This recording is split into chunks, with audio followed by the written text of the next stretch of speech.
motherfucking Monday, everybody. We are here. It's another Detroit City Sports Cast. Adam and I decided we didn't plan this shit. It's just, we wanted to get most of the stuff in here. The one that we're not repping right now, that the two of us, is Detroit City, but we got it covered because once again, we're starting the show off tonight, segment 1. Detroit City, 2 matches in for the men, and we can't do it just the two of us. We have to do it with the man responsible for the name of this segment, City Make Spence, with the Heat Daddy himself, Sean Spence. How are you tonight?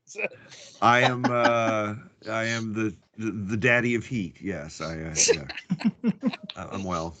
How are you? We're good.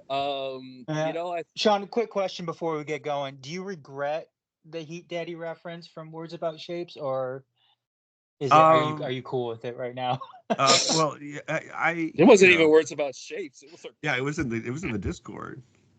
Oh yeah, in the Discord. Sorry. Yeah, there was a Discord that we all belong to, and at one point Garrett dropped a tweet in, I think, decrying like the Red Wings' poor form or something. That's an understatement of that day, but you were spot on. Right. So, and I responded to it by imagining the moment in 1996 where I chose Shield Chafing as my kind of online name because I had to pick an email name for Hotmail or something. I thought I was talking about in the Discord about how different my life would have been if I'd chosen Heat Daddy that day.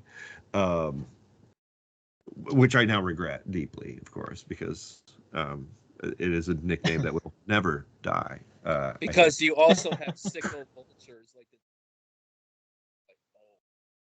rolling with this. I completely missed what you said there. I will say because there's a vulture. Yeah, your mic is cutting out again, dude. Your mic is going south on us. Oh damn! Hey, perfect. There he is. I was saying we have vultures in this group. Well, yeah. And or Duran, Hungry Like the Wolf, whatever musical reference you want to do on that. All important parts of the ecosystem to break up all of this, dead matter and turn it into something else. Which is, I think, a great transition actually, because 2 matches in to Danny Dicchio's opening season coaching the lads. Interesting weather for the both. Rocky Mountains opening the season up in Colorado Springs, which got destroyed by snow on the eve of that match day. And come from a 1-0 lead by former Colorado Swing switchback Elvis Amo in his first game for Les Rouges, giving up the equalizer. Mm-hmm. A back and forth, could have fallen behind even with the man advantage, and then somebody who Adam's noticed I've referred to as the Riley Sheehan of 2016-2017 for Red Wings sufferers of that season. Connor Rutz doing the Booker T spin-a-rooney and getting the winning goal in the 89th minute. And we're like, okay, we're off to a great fucking start. We got the home opener. Let's roll. Yeah. 6 days later, I see we get destroyed by said same snowfall multiple times on the eve of the match day. Sean Mann's Instagram story is one that I was one of the hardest I've laughed that day before. Yeah. But much like in Colorado Springs, supporters came, shoveled all the snow, created piles behind there that I think I climbed a couple times in the second half Saturday to grab corner balls.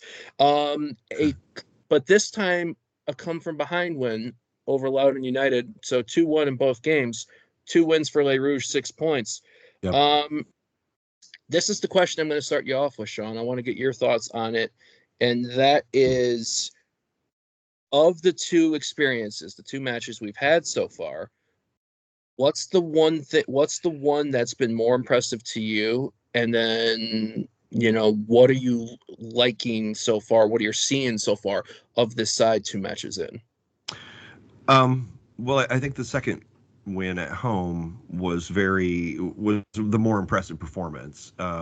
Now, in football, we typically grade the performances based on whether, home, you are expected to carry the play. And so there, that changes away. But the away match was really more of the kind of football we've seen previously in USL Championship from Detroit City. It was, it was not super persuasive in the attacking third. For the most part, there was, they had kind of like a moment of cogency and created a goal that looked fantastic. That was four guys combining over a little space, Brett leaving it for Ali, who played it in for Maxi, like completely bamboozling. Like that ball from Ali is what makes the goal happen, because he leaves the double team standing and Maxi's alone then running toward the end line, and he pulls it back for Elvis, and Elvis just just like you could tell he's thinking, just don't fuck this up, like just steers it inside the back post, and then classically immediately asked everyone not to celebrate because this is a former club of his. As it turns out, like a good third of our schedule is former teams of Elvis Ammo. So because we same thing this week. He's played for he's played for them before. Loudoun. Yeah. Shit. So but the second win was an entirely different kind of thing. I really felt like we were on the front foot despite falling behind. Right.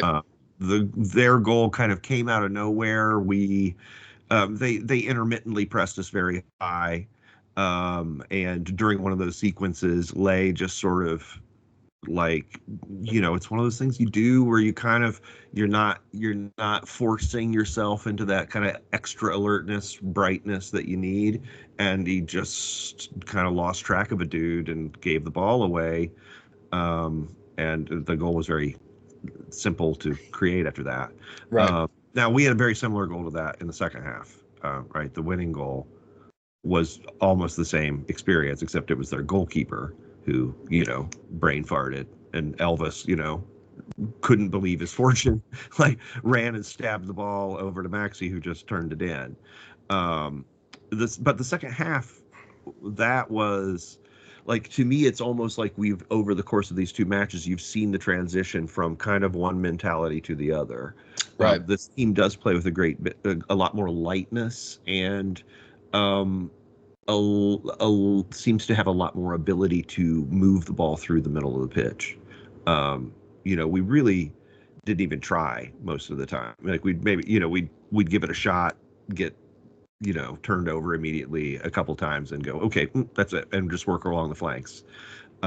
Previously, and this group seems to have the skill to do the little things necessary to keep the ball in the middle of the pitch, which is a huge sea change for us. The possession statistics don't look like a Detroit City. It doesn't look like a score box from a Detroit City match. We got 67% possession in the first half or whatever. Just keeping the ball, able to keep the ball, able to do the kind of things that have been done to us previously.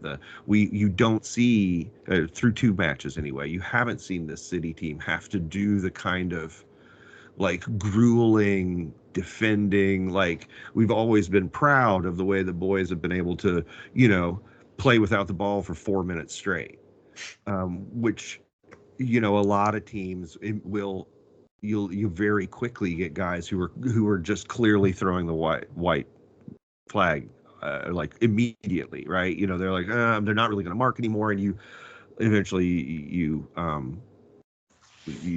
get taken apart. Right. Our guys have been able to stay in it, but we haven't seen the need to do that in these first two matches. Like, they really have played on the front foot in a way that I haven't seen us play since Nisa, maybe.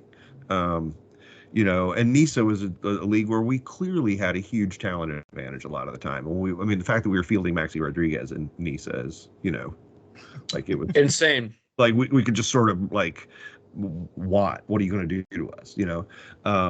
And we're not at that point with this team here, but it is really encouraging to see, and it seems like the arrow is pointing up.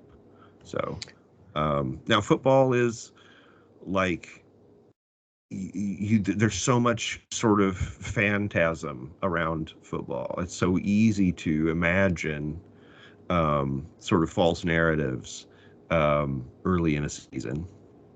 So I would preach caution a bit.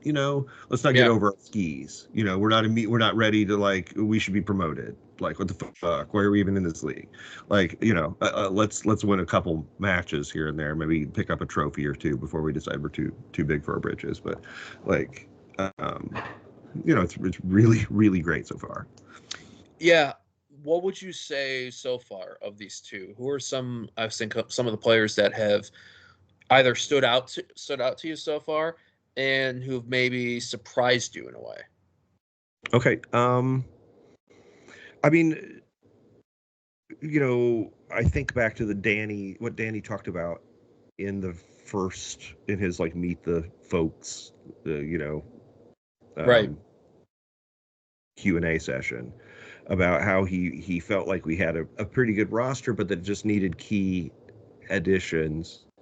And that's really what we're seeing. The addition of Elvis and James has it's those two that to me have revolutionized the way we're playing. James's ability to play as a true deep possession midfielder and free lie up and free maxi up from the heavy responsibility they each were having to, like, really not either of their games to be the tackling guy who like recycles it. But that is exactly James Murphy's game. Oh, and so, and then Elvis's ability to see and be a difference maker in the moment. You can see that he realizes the potential of the movements around him, in a way that I didn't realize how good he was. Yeah. Now, watching him really intensely now, it's like, oh, this guy is phenomenal. Like, he's really, really a top striker in this league, and just kind of going under the radar a little bit, I think.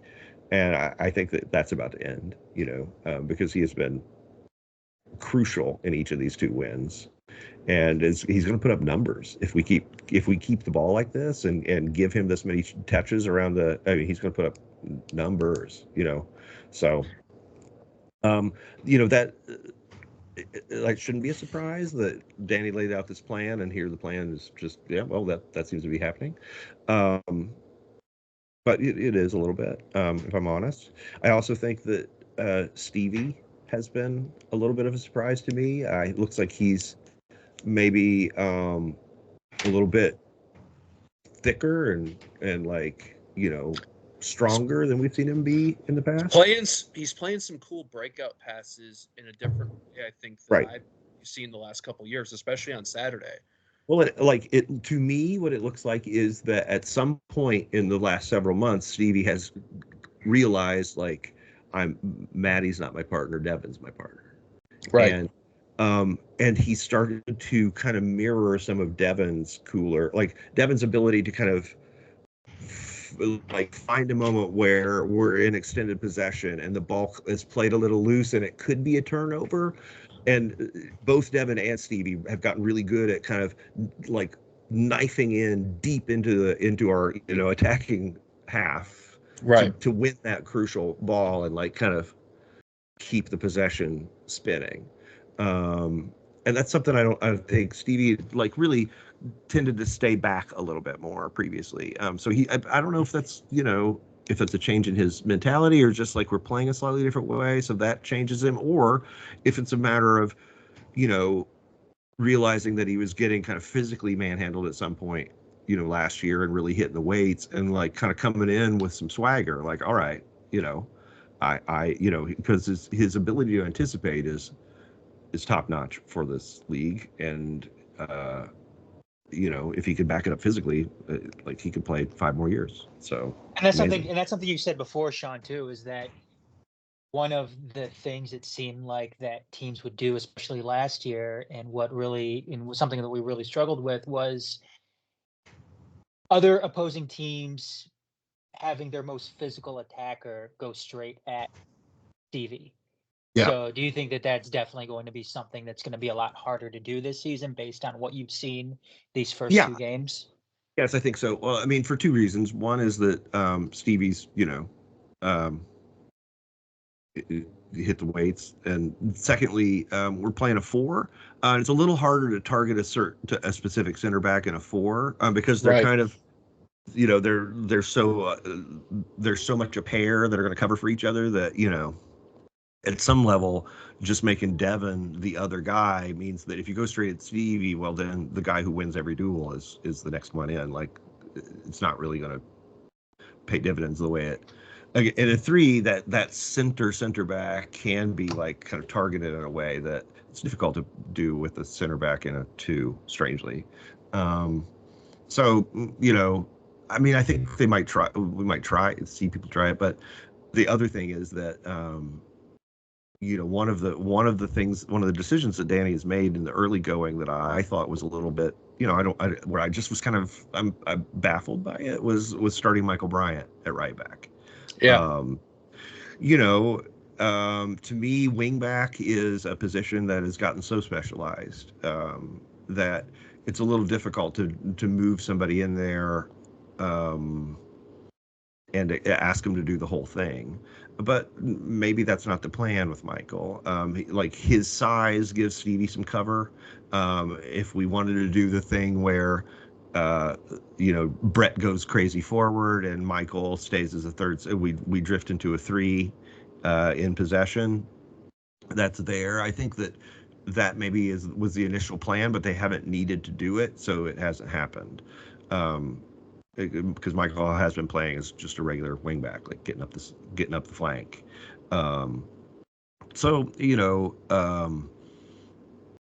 Right now it all looks very good. Everyone's playing very well, and we've got 6 points out of 6 and are in first place. So,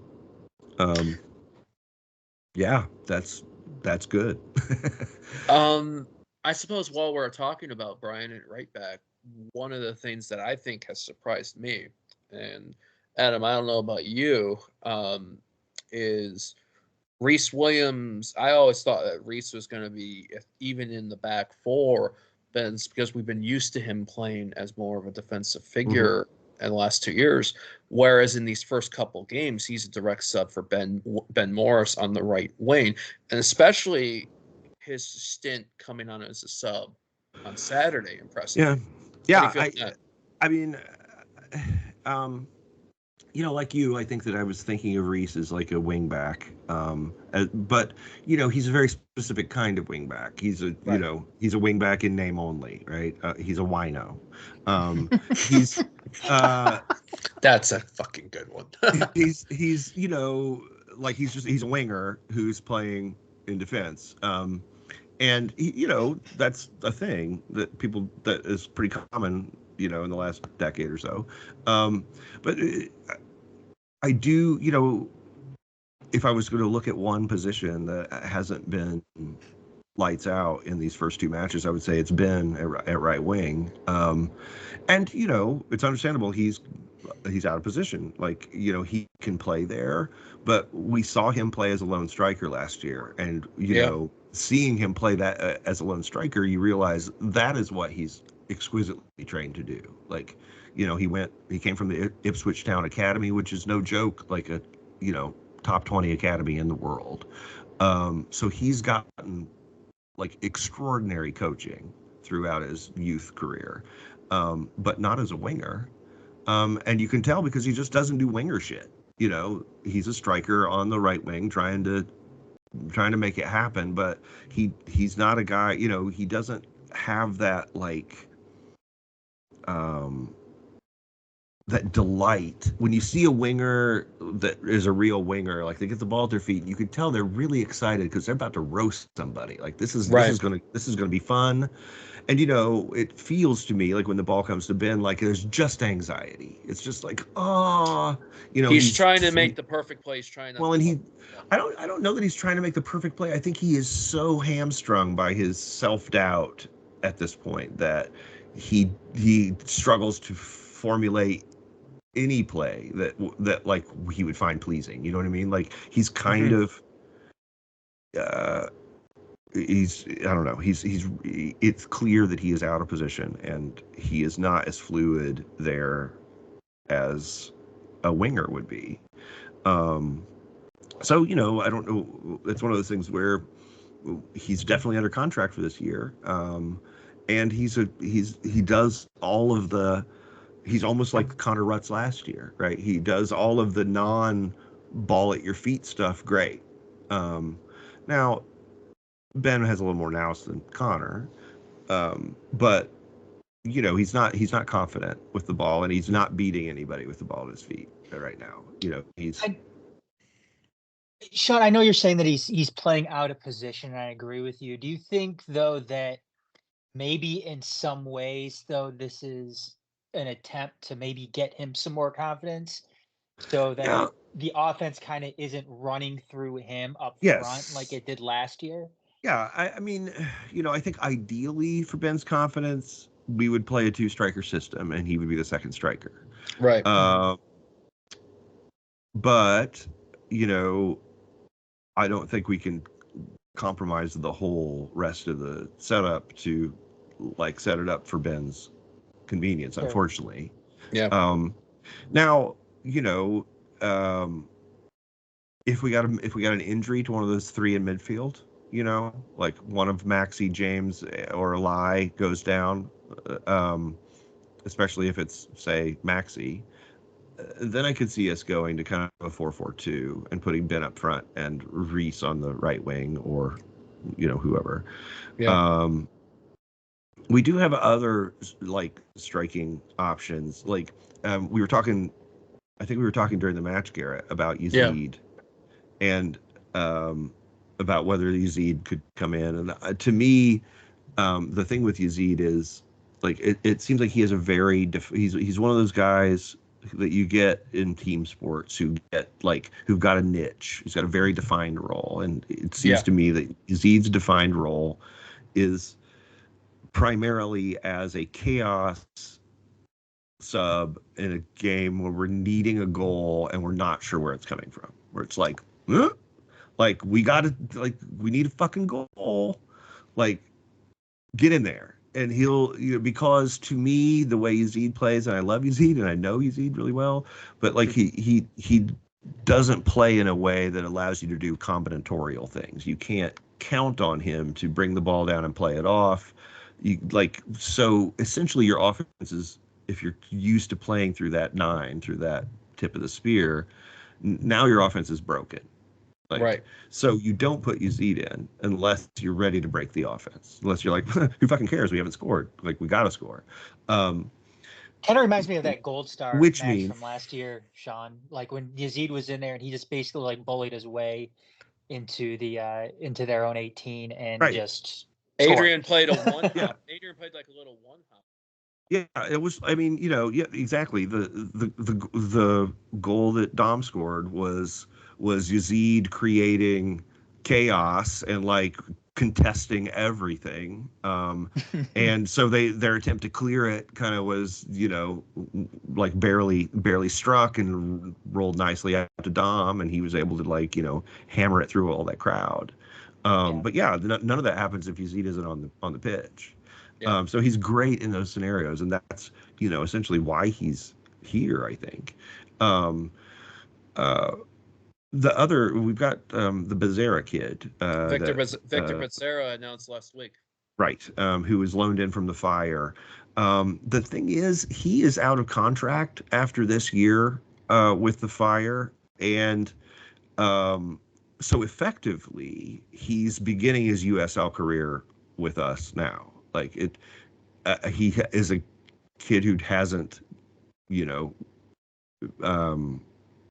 hasn't been judged ready for MLS play by an MLS side. And I've known that name for a long time because I used to write about the Fire, and he was a kid who came up through the academy. So he's a local Chicago kid. He's got good movement. He's got decent size. He's not a small kid. 6'2". Yep. I think he really kind of tore it up in the youth. I think he's also had some injury problems over the last couple of years. So when you get a kid who makes a jump to the pros, to being a full-time guy, and suddenly he has injury problems, it's one of two things. One is his body is just not a pro body. Some people, I love Brett Levi's. I am Brett Levi's, like in real life. My body sucks and falls apart a lot. When I was a kid and played sports, I was hurt a lot, and it wasn't because I was a pussy. It's because my body didn't work. Like I'd sprain my ankle, and other guys would do it, but I'm black up to my knee. Like, what happened here? So people's bodies are different, and we might be finding that Vic is that way.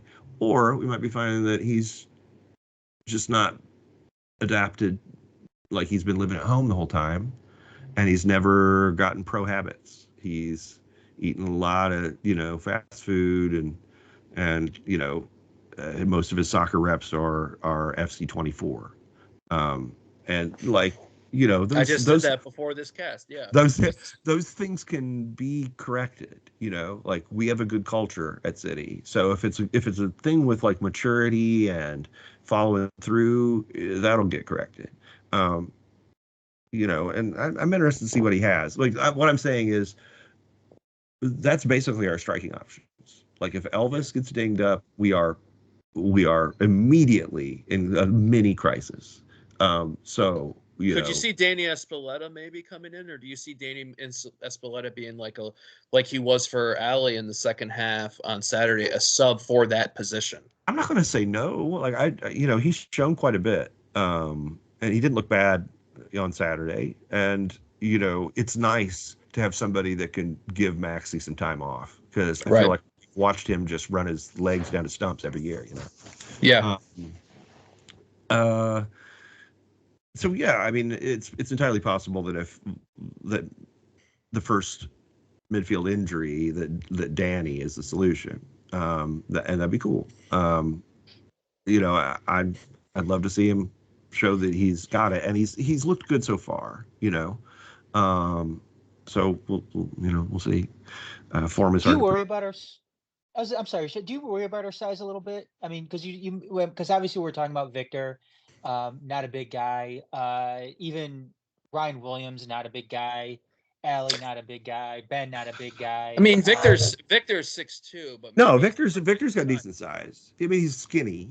He's not like, but not really. No, I feel like our size is. I mean, really, honestly, like against we kind of bullied Loudoun.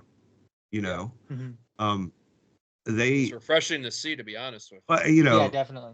Like watching them warm up, it's like, oh, they're little. Like, oh man, okay, and they're like our friend Puck, except extremely talented at soccer. Yeah. The hi Puck, love you, bud. And we really came out and we weren't. I think they react. The first half was extremely frustrating to watch as a person in the stands, because Loudoun very quickly realized that they were losing the physical battle, and so they did what is natural to do, which is to like fall over the moment you're touched and act as if you're wounded. Now, the weird thing is we've got the pro refs, we've got the MLS refs working our games now because they're on strike and can't work MLS. So, but this dude apparently had never seen anyone fake an injury before. He was just yellow card. The first two times they're down and oh, he hurt me. The guy is like, what? Tell me, say more about this hurting you. Oh my goodness. Elvis Ammo, that's a yellow card. Maxi Rodriguez, what even are you doing? That's a yellow card, sir. Huh? They're 8 seconds after they're talking to you, they're standing up and laughing with their teammates. They are clowning you, bro. And this guy's just like, I feel good that I was here to intervene. However, Brett Levi's wrecked a soul. Nothing. Not even a stoppage in play. Yeah. Yeah. Brett, who, every time he gets hit, you're like, oh, God, please don't hurt him. Like, he's so creative, it's so great. And like, every time he gets kicked, I'm like, I want to die. Please. And then he goes and does that. And you're like, right. Yeah. So, I'm not worried about the physicality. No, I think this is a team. The other thing, okay, I go back and rewatch the highlight of that second goal. Like we've got the all angles now, so you can watch James Murphy come in to celebrate the goal, but spend most of his time like kind of side hugging Maxey and taunting the goalkeeper. Like, I mentioned that to Garrett. Yeah, I fucking love that. We were right was there. Like, for yes. It. Yeah. So I don't think. I think we're up for the fight, is what I'm saying. Did you see in the first half? I don't know if it was when the ref was late because the ref was late. I felt like to a lot of things, and that's why we weren't getting the calls that was happening. Right. And as Andy said, he's guessing. Yeah. And as I think it was when either Amo went down and former City player last year, Tommy McCabe was trying to give him shit. I was like, oh, really, bro? You crossed that threshold. James apparently saw that in his return chirps when Maxey made it 2-1.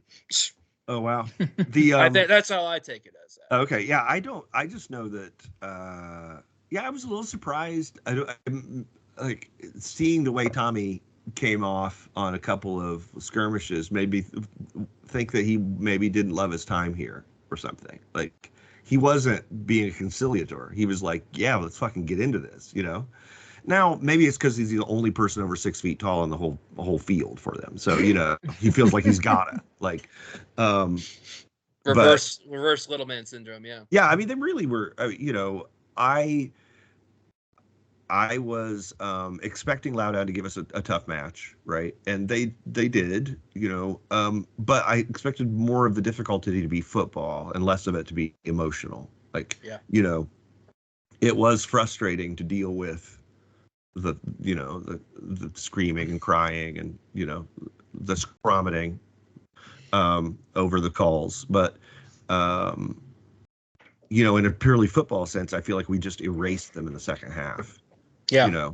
There are times where the game, 10 minutes would elapse and they didn't have a serious, like a decent touch on the ball, where they're half clearing it and we're just recovering it and going right back to the hammer and tongs. And we stepped it up too, where we were going instead of because I felt the first half we were really trying to play a flow, and in the second half it just seemed like instead of maybe a couple laterals in that, it was north-south, get going, force the keeper, because you started that stretch between Loudoun's goalkeeper and their defense. And that's why I think also the goal too, because the keeper's coming out much more out of space than he should be to try to compensate for that space his defenders are not in. We got a second goal. If Maxey hits it a little bit cleaner later on, it's 3-1. Yeah. I mean, that's the thing. It should have been 3-1. Like 90 seconds after that second goal of ours. And, okay, so in their opening match, Loudoun, I'd kind of commented about not their opening match, the second match, North Carolina. About North Carolina, I mean, came out pressing them as hard as you can press, just running at them, and Loudoun, just took it apart. Like, they went into that kind of four corner set that they tried against us, where the center, where the back split super wide and down in the corners. Take the touch line, yeah. They basically pin. They maximize the space, right? And it's smart. It's a great theory. The thing is, you got to be really super clean with the ball, and that seemed like what we were keying on. Like, we were our trigger was any kind of long touch, lazy touch, weird touch. That's when we're getting after it. And, that touch from the keeper was insane. Like, you're in your penalty area, you're getting pressed, and you lay the ball down 5 yards from you, where you've got to win a foot race with Elvis Ammo. Good luck. He's pretty quick. I mean, it was, I felt like we deserved to win the match by more than we did win by. Yeah. I can't remember what our expected goals was, but it was over 2. And I it was a good win. Yeah. I think that we'll see more. I mean, I just don't see this team suddenly becoming bad. No. They took advantage also of the atmosphere too, and I think that was something that I don't know, that I felt like we were struggling with the last couple of years. I mean, yeah, I think that it was banging. It sounded good, and really, the goal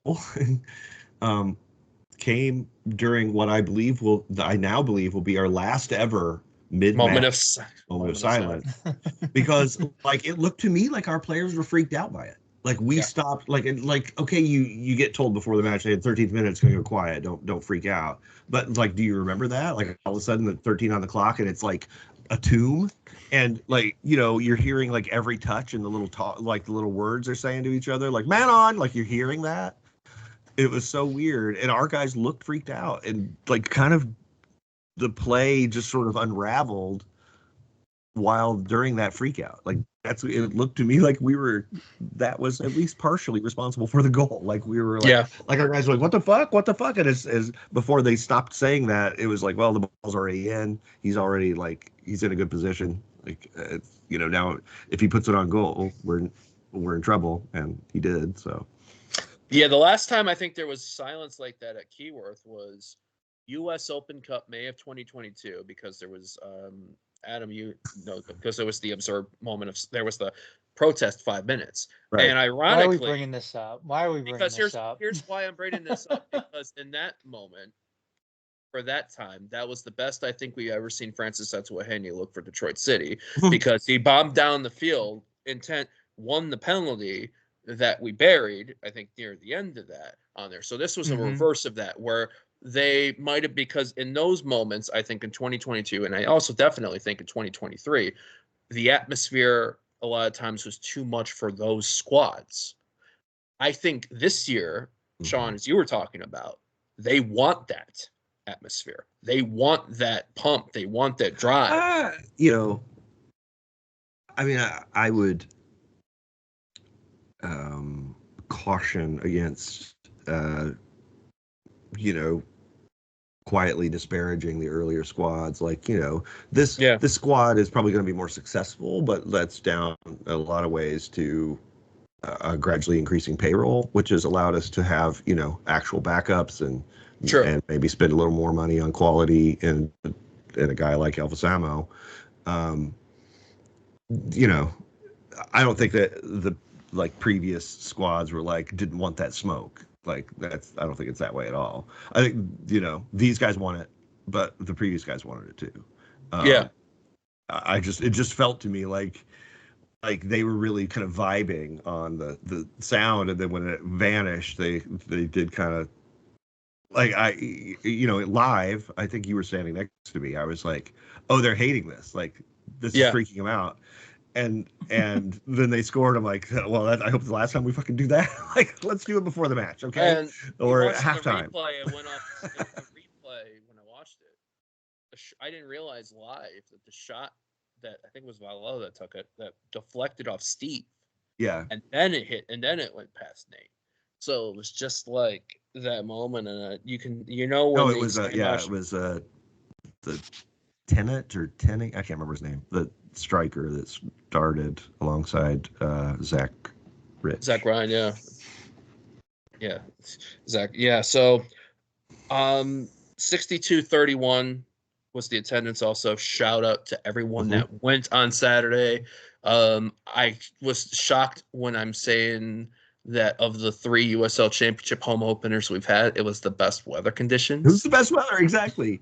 Yeah, with the fucking snow mountains behind the goals and the wind that got on later on in the game, still the best conditions. I mean, 2022's home opener, oof, I still get chills thinking about that wind and rain. But we got the 2 done, 2 wins, 2-2-1 results for Les Rouges. Indy 11 this coming Saturday night, 7 p.m. at Carroll Track Stadium, IUPUI, or Uwe Pui, as I've heard it called. Galazzo or TV50. North Carolina FC back in the USL Championship this year, 2 p.m. on April 6th. That Keyworth moved up from 4 p.m. because CBS has their first national USL game in Indy, Louisville. Yeah. Sean, do you see, and Adam, I'll also give you a moment if you had a question also too on this. Like was it Ryan Williams joined the squad, coming over from England finally on getting the paperwork seal done. He was in late last week. We've talked about Victor Becerra. Maybe there's another move, especially if you feel like they're, because I feel like we still have one center back that we need to plug in to get into, with Matt's retirement. What do you see in particular these next two games? I think one, they're very winnable, especially from what I saw of Indy late in Saturday's game against Sacramento Republic, which was a 1-1 draw. And North Carolina, I'm learning a bit about this year. How do you see those two? I mean, I feel like at this point it's a little early to know. Like at this point, those are just matches. I'm expecting them to be difficult. Right. I'm expecting every match to be difficult. Really, this is not a league anymore. Like really, since the MLS2 teams, there's not any real soft touches. Even the teams that are maybe a little bit bad, like there are certain things you can exploit, like they'll have players that can hurt you, or they'll have a mentality that makes it difficult to play against them. I mean, like there's no clown teams in this league, so these are difficult games. Indy beat us pretty badly in the preseason, scored 3 goals. Now it's preseason, so who knows. But they are a team that has some players I like. Cam Lindley is back with them now, and he always creates chances from deep midfield. He's been there before. I think he was with Colorado Springs last couple years. He's back at Indy. Second year with them, right? This is his first year. Yeah, I think he played 1 year with them earlier. He's another guy. He's a guy again I know from covering the Fire because he was a Fire Academy kid, who they never signed to a homegrown contract and should have basically. And he's good. And they've got they've retooled the offense. How good that's going to be, it's hard to say. But it's going to be a competitive match on the road. I don't expect any of these to be blowouts at this point. I didn't realize they picked up Augustine Williams. Yeah. So they've got kind of a classic number 9 now, where last year they were trying to get the last dregs out of what's his name? Was it Solomon? Solomon Asante, and then they had Douglas Martinez for a bit too. We recognize from Sacramento in 22. Right. They also got Guenzati. They got rid of him. Yeah, they brought. So I think Guenzati and Augie Williams means they're probably going to play fairly directly, which I don't think is going to bother us much. I don't, we've scored 2 goals each match, and long may that continue. If I think that if we score 2 goals a match, we are going to host a playoff game. So. A lot of it comes down to that. Are we going to score 2 goals again? Or are we going to, are we going to, at some point, discover we're struggling? Or are we going to discover that 2 goals is kind of our throttled back mode and that we've got an offensive explosion in us? Like, we haven't seen a lot of end product from Ali Coote yet. He's created chances for other people, but I think he's a guy who can finish chances. We haven't seen anybody come sub in and really do a lot offensively, besides Connor, with the butt spin. Reese was close, I thought, Saturday, but Reese had that left-footed shot where he ducked in. Like, it's something that over the bar too. Right, it's something that he tries 12 times a year and hasn't. Like, each time you're like, okay, that's promising. Lie with long distance strikes before last year. Right. Well, and Lie, that the strike that Lie got, like that's something he has been consistently working on for years. Like that's not an accident. Like the fact that he hit it with his off foot is a little bit surprising. Like he hit that left-footed. But best hit I've ever seen him do. Right, really, and he, this is a part of his game that he's consciously added to his game, and that we're going to see a lot more of. And I really think that having James behind him means that he can kind of look for those moments where he can let it rip from like 21, knowing that if it gets blocked, because that happens a lot, where the center back blocks it, and now it's suddenly behind you. Well, in the past, like is that a chance he could take? Like really? Now with James back there, sure, why not? Like James would probably just recycle it. So I don't know. I'm obviously really positive on this team, and I think that there are lots of reasons to be. Yeah. I don't know what the question was anymore. I'm just rambling. I was just thinking. No, this is exactly it. Just to get your thoughts on how you're feeling on that, and it seems like, like I said, like you, I'm trying not to be too we're back, let's go, because again, it's a long year. We got another 7 months of this grind, right? And there's going to be ebbs and flows, but I think it's a good. I think, like I said, it's a good idea to.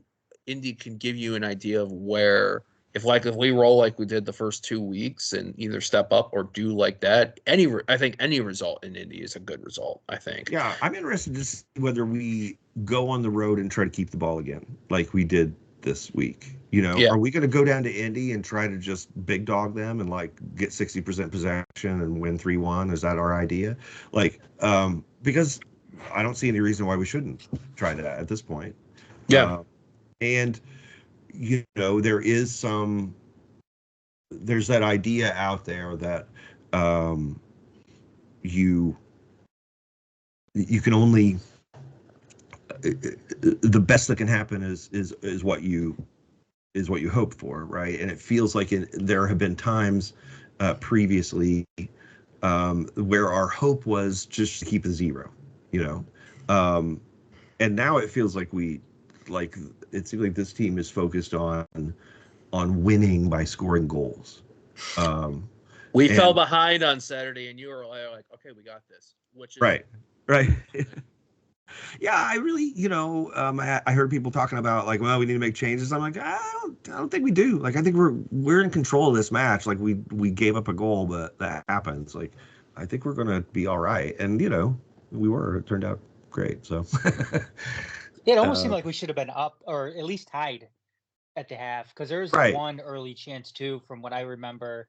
Alley in the first 90 seconds, and then Ben on the Yeah, that maybe we should have put away, but I agree. I think I came up to you, Garrett, during the half, and figured that we should have been tied, or at least or maybe ahead. You asked me how we were feeling, and I'm like, myself, this. Yeah. So. Yeah, I mean, I am one of those. Everybody has a different. If you watch enough football, eventually you got an idea how you think what you look for. And for me, what I always look for is are we controlling the middle of the midfield? How are we doing in between the channels, between the boxes? And this, to me, this 3, and the way we've set up around that 3, around Maxey and James and Lie, that's the best I've seen it since in PSL when Bakey was kind of dominating it, for us, in terms of us versus the competition. We look better. Mm-hmm. We look like we're going to keep the ball, and that isn't something I've ever felt in the USL Championship. It really has felt like the other teams can play keep away on us as long as they really wanted to. And so it was up to us to just kind of keep our powder dry and don't panic. Like the entire process for Detroit City of being in the USL Championship has been like therapy dogs. Okay, I'm just gonna try to get through this. We're going to be fine. You're safe. you're it's okay. And this team is maybe turning that around a little bit and making the other team need some therapy dogs. And that's nice. It's a nice feeling to like, Yeah. oh, okay, let's just be better and win this. Adam, you have anything that you wanted to pop in question wise that you have? Yeah, I have a couple of questions. And I hate asking these types of questions just because we're kind of looking back on maybe last year instead of, looking forward. But first question, Sean. Adrian Billhart has been on a little bit of a roll with the Richmond Kickers. He already has a couple of goals on the season. Yep. Do you think that is more so of him maybe finding his place or being in a place where maybe he belongs in League One? Or do you think that, watching him play right now with the Kickers, that is a little bit of a missed opportunity with City? Yeah, I think, unfortunately, the situation, everything is always moving, right? The players are always changing. The situation within the team is always changing. When Adrian got here, we were trying to put together an offense that could score some goals, and we had a left back crisis. And I think what happened, and I don't know this 100%. Okay, I'm going to say that right now. Some of this is speculation, but I think what happened was, basically, as one of the very rare left-footed people on the team, he got asked how he felt about playing as an attacking wingback, and he basically was like, "I want you to eat shit for the rest of your life," in response to that question. So, and that presents some problems from a team building standpoint. And he just walked around with a scowl for the rest of the time here. And now it's easy to say now, like, well, we should have played him up top maybe, or had him play on the wing. And yeah, I wish he'd played as an inside right last year. I think we could have used that. But I think he alienated himself within the structure of the team so greatly that starting him was a non-starter. It's just like something you can't do. Same way with like what happened to Skaga. Well, he just checked out, and like he was so checked out that like it got to a point where they couldn't just ignore it, and they got, started dropping him, and he was like, "Fine, you're dropping me. I guess I'm done playing football." Like, oh, okay. Yeah. Well, we're paying you.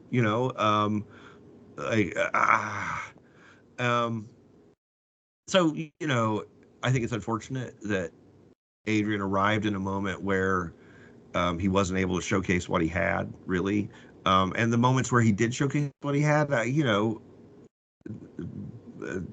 coaches make judgments. I guess, Trev didn't think it was all that, and maybe wanted somebody to play more as a traditional winger on that side, because he's going to definitely have somebody cutting in from the left on the left side. It's all right footers except for Adrian. Like, I mean, the makeup of that roster meant that there's like a left footer is this rare thing that you got to kind of figure out how you're going to use them. And I just think I think Trev's old school. And when he asks you to do something, it really means you fucking do it, right? You're not, this isn't like some modern Dutch manager who's like, let's everyone have your thoughts, that's not what's happening. So he, I think he trained there and got played there a little bit, and just was like, threw all his toys out of the pram, and like, okay. Well, I mean, now it's at one level, it's possible to look at what he's doing in League One and go, he had a point, right? Like he's making chances where he's playing in League One. But it's also possible to say, okay, but would that be happening in the championship? Like, is it because he's in League One? I think Ben would probably have scored quite a lot more goals in League One than he did for us last year. So, I don't know. That's something with Connor too. Like, yeah. I always I've mentioned this before with Connor. Like, obviously Connor isn't the most skilled guy, to go out on the pitch or anything like that. But something that I appreciate about Connor, and I'm sure this is the same thing with Trevor, is whenever you do put him out there, he's not taking any of that time off. It seems like he's Right. always going out there and giving it 110%, as cliche as that sounds. Right. And I guess the thing, like what Adrian, when he would get checked in, when he would get time, it's not like he wasn't running around. He wasn't, but Sure.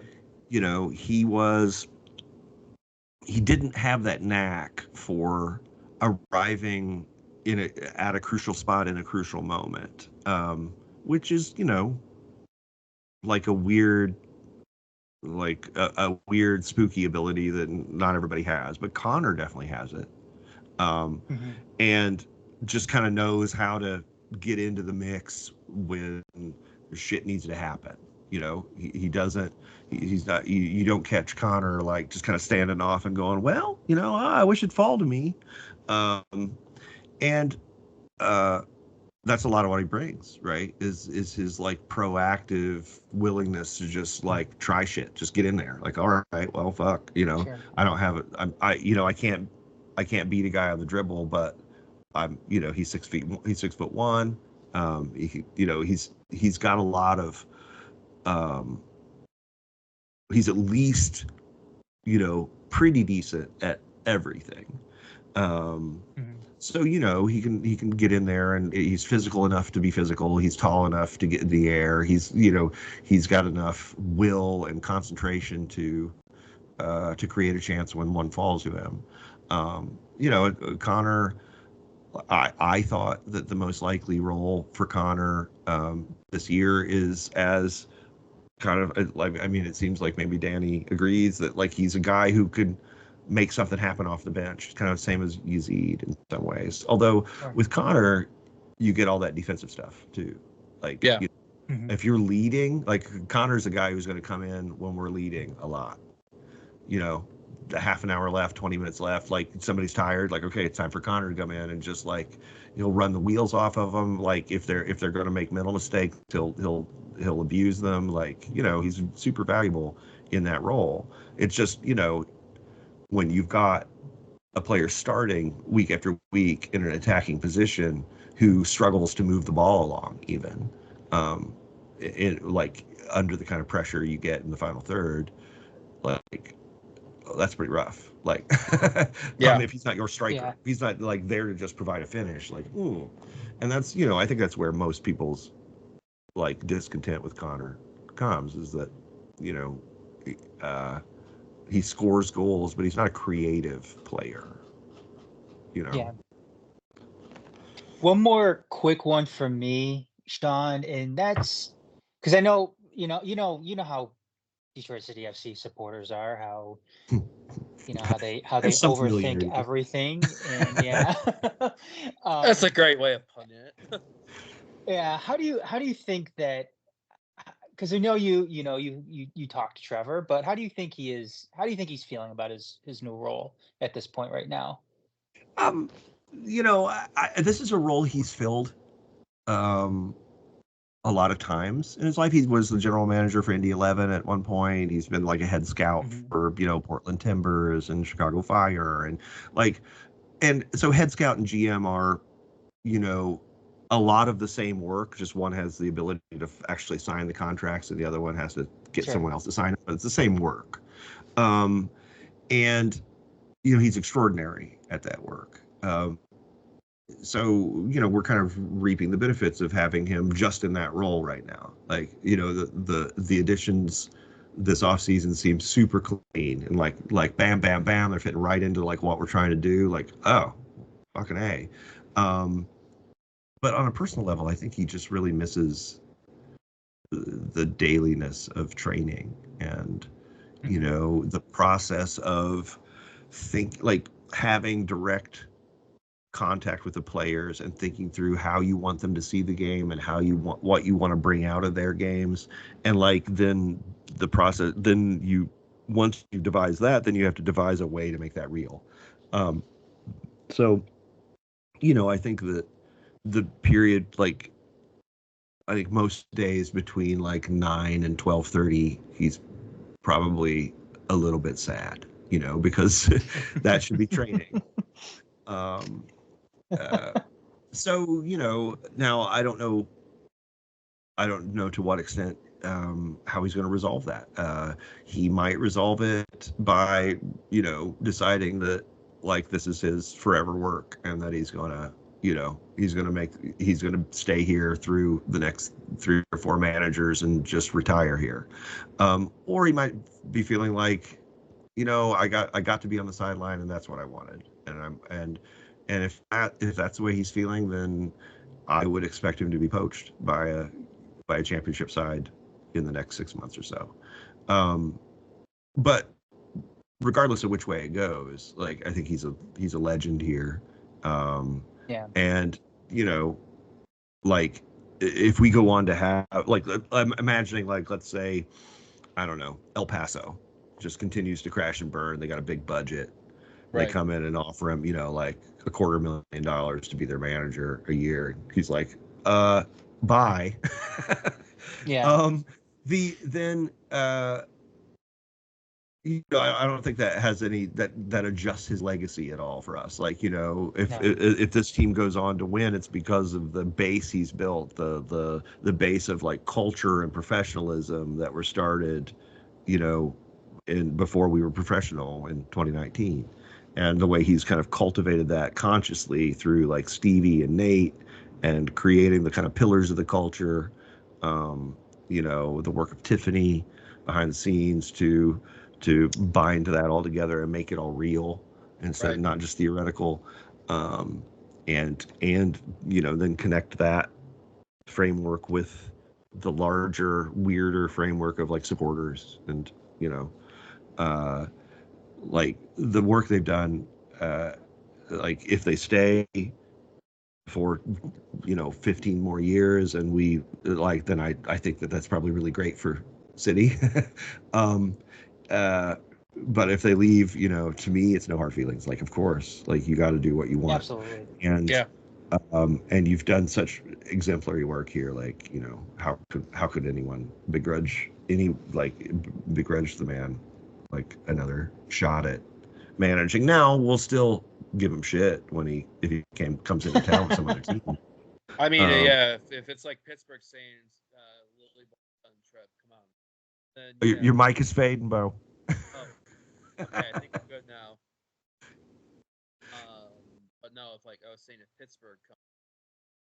Yeah, you're not good, Garrett. You're very quiet. You're very quiet. I feel like it's like Garrett is shouting to us from like the neighbor's apartment. Hello. There he is. There you go. Yeah, we just need you to cup your hands over your mouth and shout, and then we're good. Just do that. But yeah, I agree with you though in that sense, because I think with Trevor, we've seen the growth come in with this run that Trevor's had. Especially now, sporting director and Tiffany you were talking about, who I feel like Tiffany's work I think doesn't get the plaudits that I feel like it should. I think it's hard. In some ways it's hard. I guess it wouldn't be necessarily hard for me to write about because I don't have an editor. But in terms of like writing for a newspaper, it can be difficult to write about because it's the kind of like soft power stuff that it's hard to point to a specific outcome and say this is what it's doing. But in my view, having worked around them and seen the process, like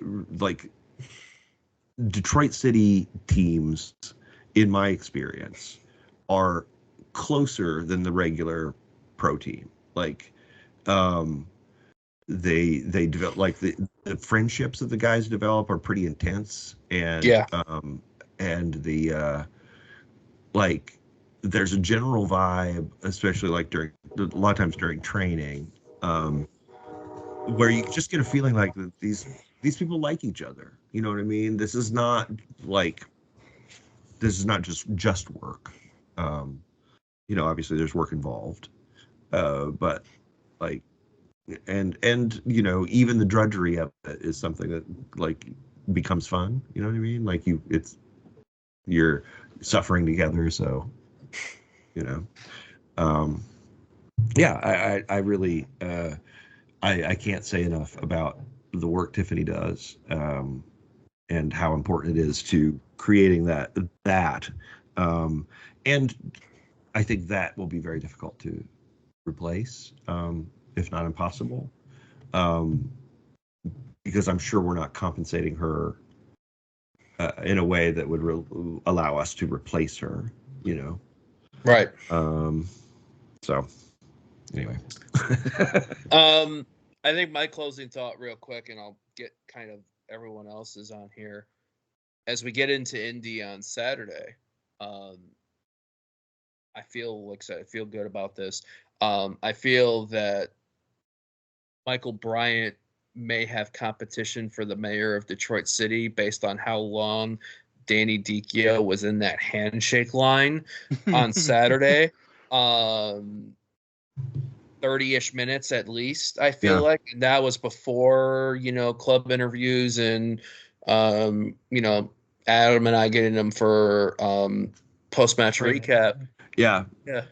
Jarrett had to whistle him off, right? Like, yo, the players want you to come in and go, okay, good job, lads. We'll see you tomorrow. They've been waiting for half an hour.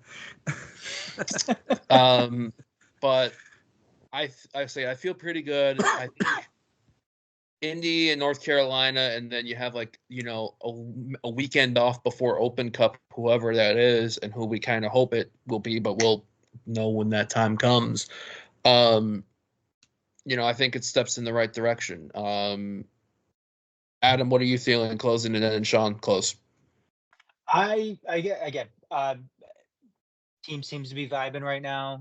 That's really all we can ask for. Like you mentioned though earlier, Sean. I mean, you can't really write anything in stone with this just yet, just because it's too early. You just kind of have to wait and see how things play out. But I don't think we really could be asking for anything more as far as the start goes. So, 2 goals in 2 games, or 2 goals per game so far this season after, everything that happened last year. Yeah, we'll take it. Yeah, I have. So to wrap this up, I guess I would say that this is obviously an incredibly positive start, and but positive in a realistic way. It's not like we came out, we scored from our first 3 shots in the first two matches, and wow, we haven't fluked into this. The reason Colorado Springs were down a man in the first match is because we were controlling the ball and they were freaking out and fouling the shit out of us. Right. In the second match, when the chips were on the line. I don't know what the fuck I can't even do cliches anymore. When it was important, after halftime, we just suffocated them. They did not create. I mean, they weren't trying to play off their back foot. They weren't trying to just sit back and let us have the ball and counterattack us. They just couldn't get out of their end. We just kept them pinned in for most of the half. That first, really until the 15 minutes left or something. Once we got the go-ahead goal, we kind of took our foot off their throat a little bit and just played balanced football and let the clock run. But that was a hugely encouraging half of football, and I am if they can carry that on, we are going to be talking about a team that is starting to pick up bandwagon fans and shit like that before the summer even arrives. I'm very excited to see where this can go. And to talk about the bandwagon fan space as far as USL power rankings, I think they're 8th in the league power rankings. John Morrissey in his coverage from Backfield has us top 5, if I believe, really after the Loudoun win. So things look good. Let's see if they can continue to be. Sean Spence, where can everybody find you and your work and all the stuff? Remind everybody one more time. Okay, well, I write my my soccer words on a Patreon blog, which is patreon.com/words-about-shapes. You can find me most days at the Domino's on Perry Road in Grand Blanc. Pizza Mines. Yeah, I work in the pizza mines. Yeah. Our brother from another mother, our namesake of this segment, the daddy of the heat. Oh dear. Thanks for joining us. Yep. It's not the first. Not the first time. Definitely not the last time, brother. Been a pleasure. And we will be back after a break. Thanks, Sean. Segment 2 to talk about the damn Red Wings. All right, y'all.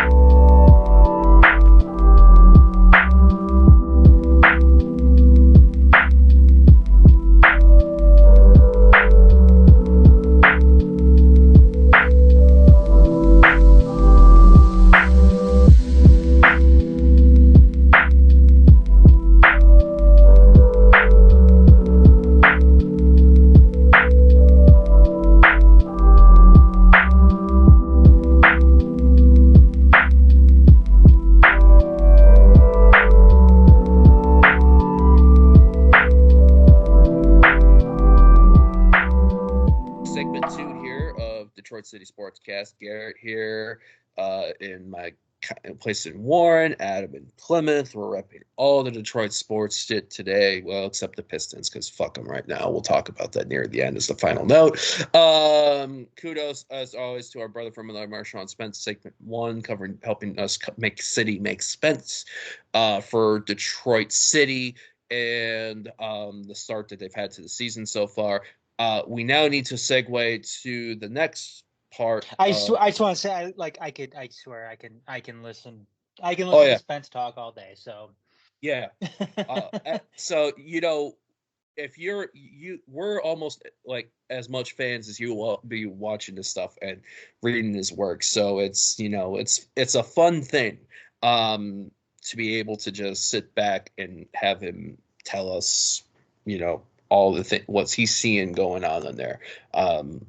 Because there's so many vantage points the man has when it comes to not just Detroit City, but the sport of soccer itself. And I'm glad we got him to get his comments on Victor too. Because I know that he's spent so much time covering the Fires. So I mean, it was obviously the perfect setup in a way. To talk, to have him talk about him and kind of preview him a little bit. Absolutely. And also a great segue about Fire is our Detroit Red Wings. The last couple weeks have been a bit of a, heated at times, to say the least. And it's about to be really fucking intense this week. To give you a rundown of where the Wings were the last time we recorded, my face was a bit cleaner thanks to them losing at that time their 5 games in a row. It became 6 the next night, which was the 7-3 loss in Buffalo to the Sabres, and the birth and what led to the moment that Sean Spence has also been called Heat Daddy ever since. Followed that up 2 days later to the Coyotes coming to LCA.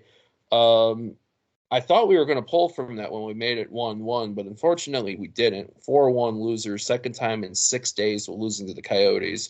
The 7-game losing streak ended last Saturday, the 16th. A gritty performance against the Buffalo Sabres. 4-1 winners. Looked really good in there. We then went to Pittsburgh the next day on St. Patrick's Day, an early evening tilt. And the Penguins, like us, were on a back-to-back. They lost 7-4 to Rangers the night before. But, man, Adam, I don't know about how you feel about that game, but I was more disturbed about that Penguins game, I think, than I was about the 2 games against the Coyotes, just because of how flat we looked. We were getting beat by every puck. We were just getting badly outshot. We couldn't generate a whole lot. It was just painful Yeah, and granted, I think on a back-to-back still, I mean, something like that is more expected, especially given where that team was currently at that point, who was missing, and I think with both in the back-to-back, though, I think it's a toss-up. It's more of a toss-up. it is a toss-up, but we were on the road in that game too, so That's true. Okay. and I don't think that I don't think there's any excuse though. I can take an excuse for losing to Pittsburgh on the road. On a back-to-back, I can't give any excuse, no matter who's out or what else is really happening. Losing, twice to the Coyotes in that span of games there. So It's 8-1 in those 2 games was the deficit there.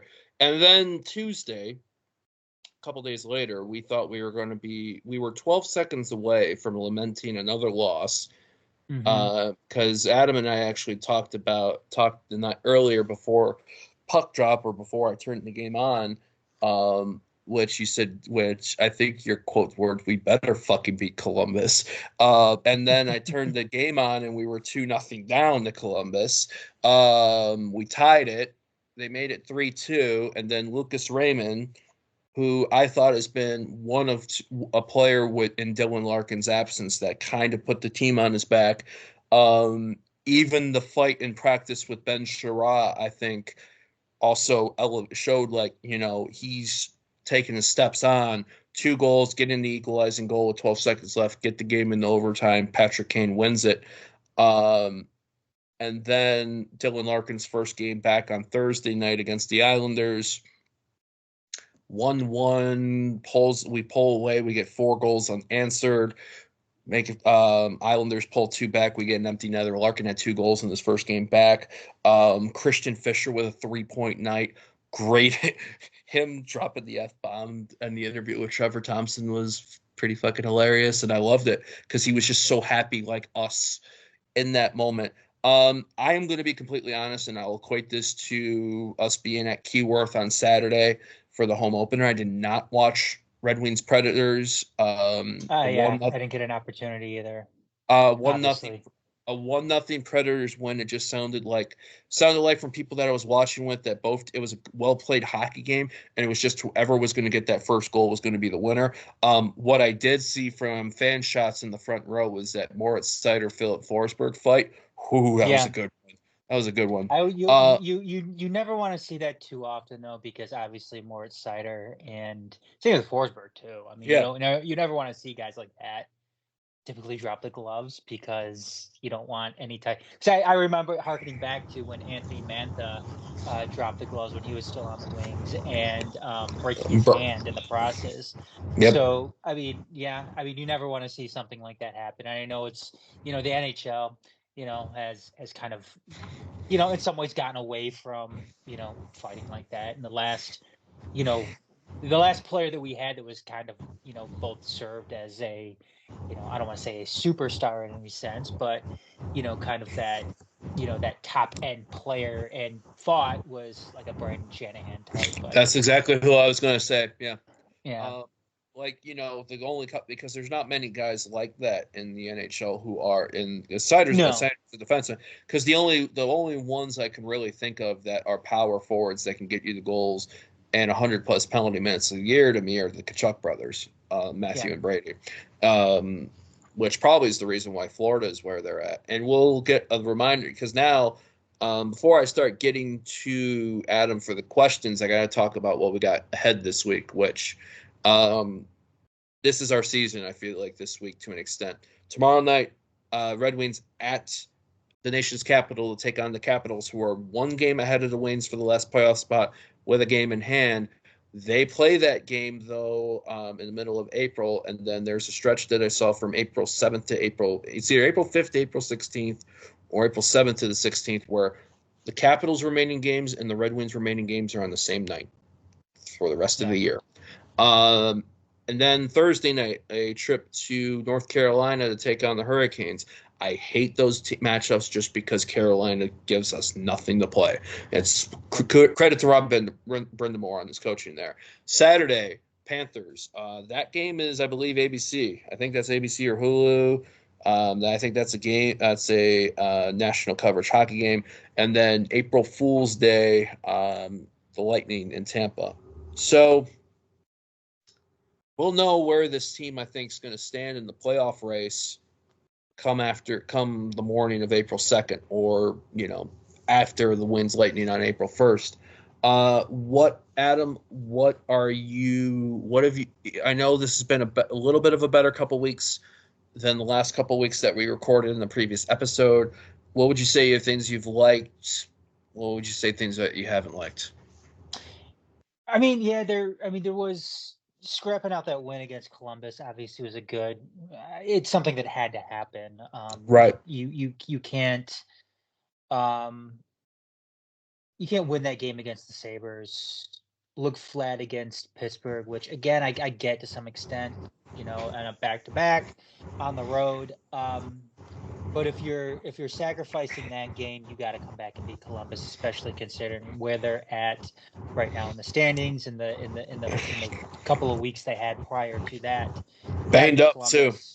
Yeah. Banged up too. Obviously, Dylan Larkin has, him coming back and kind of getting back in the lineup is. It shows just how vital he is to this organization, to this lineup, to this offense. Yep. So I know that, and I know this is something that we covered in the last episode, but again, it's not something that should be surprising to anybody. I've always mentioned that this team is not it's not a finished product by any stretch of the imagination. Right. This team is still incredibly fragile when it comes to what they can do offensively because they don't have that top six depth. They do have the depth when it comes to the 3 and 4s, but when it comes to the top two lines offensively, they still don't have a lot of depth. Again, I mentioned it before that the Patrick Kane acquisition was key. It was good. But heading into this offseason, you've got to you can go ahead and re-sign Patrick Kane, which will be fine with me, and I'm sure it would be fine with any other Red Wings fan out there. But you've got to do something in addition to Patrick Kane as well, offensively. You need another key supporting player.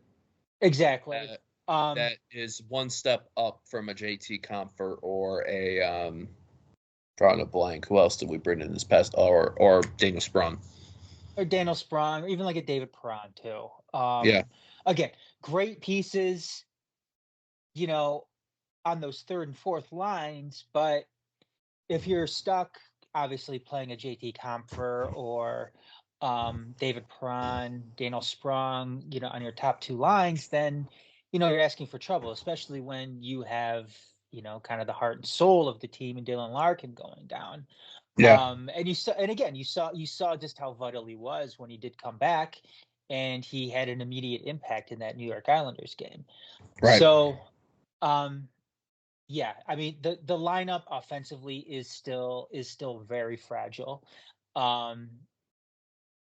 And there's no room up front for any of those guys to take any bumps, any knocks, any injuries. And if it happens, the Wings are in trouble, which we've seen the last 3 weeks, and it's something that we've seen in December as well. So, and this is something that Red Wings fans need to come to grips with. It's something that they should have come to grips with a long time ago, even before the season started. Yet, they sit here and get on this, they finalize these ideas in their head that just because we haven't been to the playoffs in forever, that this year needs to be the year that happens, when this can't be the case. You've got to be sober-minded. You've got to be realistic about this, about where this team was in the years leading up to Steve Yzerman taking over and where they are right now, because this isn't something that Steve Yzerman is going to be able to rebuild and have it be a final product in the time that he's been here so far. Because I mean, yes, there's a time and a place to question Steve Yzerman and what he's doing. Generally speaking, yes, you can nitpick here and there certain things, but the bigger picture, it's not time to do something like that just yet. Right.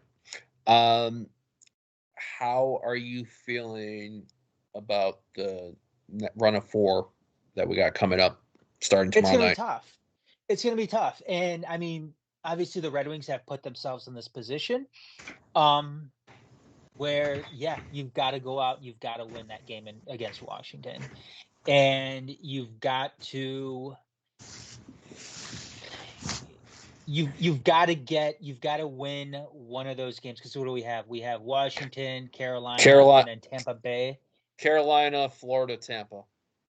Yeah, you've got to win. You've got to win at least one of those games, right, and hope to get points in the other one. If you win one of those games and then you go and lose the other two, you're asking for trouble. If you go and you win 2 of those 3, and notice I'm leaving the Washington one off because you have to win the game against Washington. No excuses. No excuses. You got to win the game against Washington, especially with Larkin back in the lineup. I thought defensively they looked, obviously, you lose 1-0 to the Predators.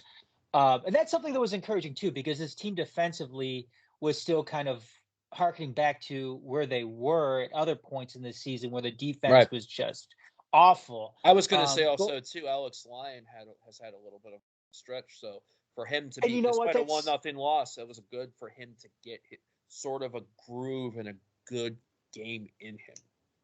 Absolutely. And that's something that isn't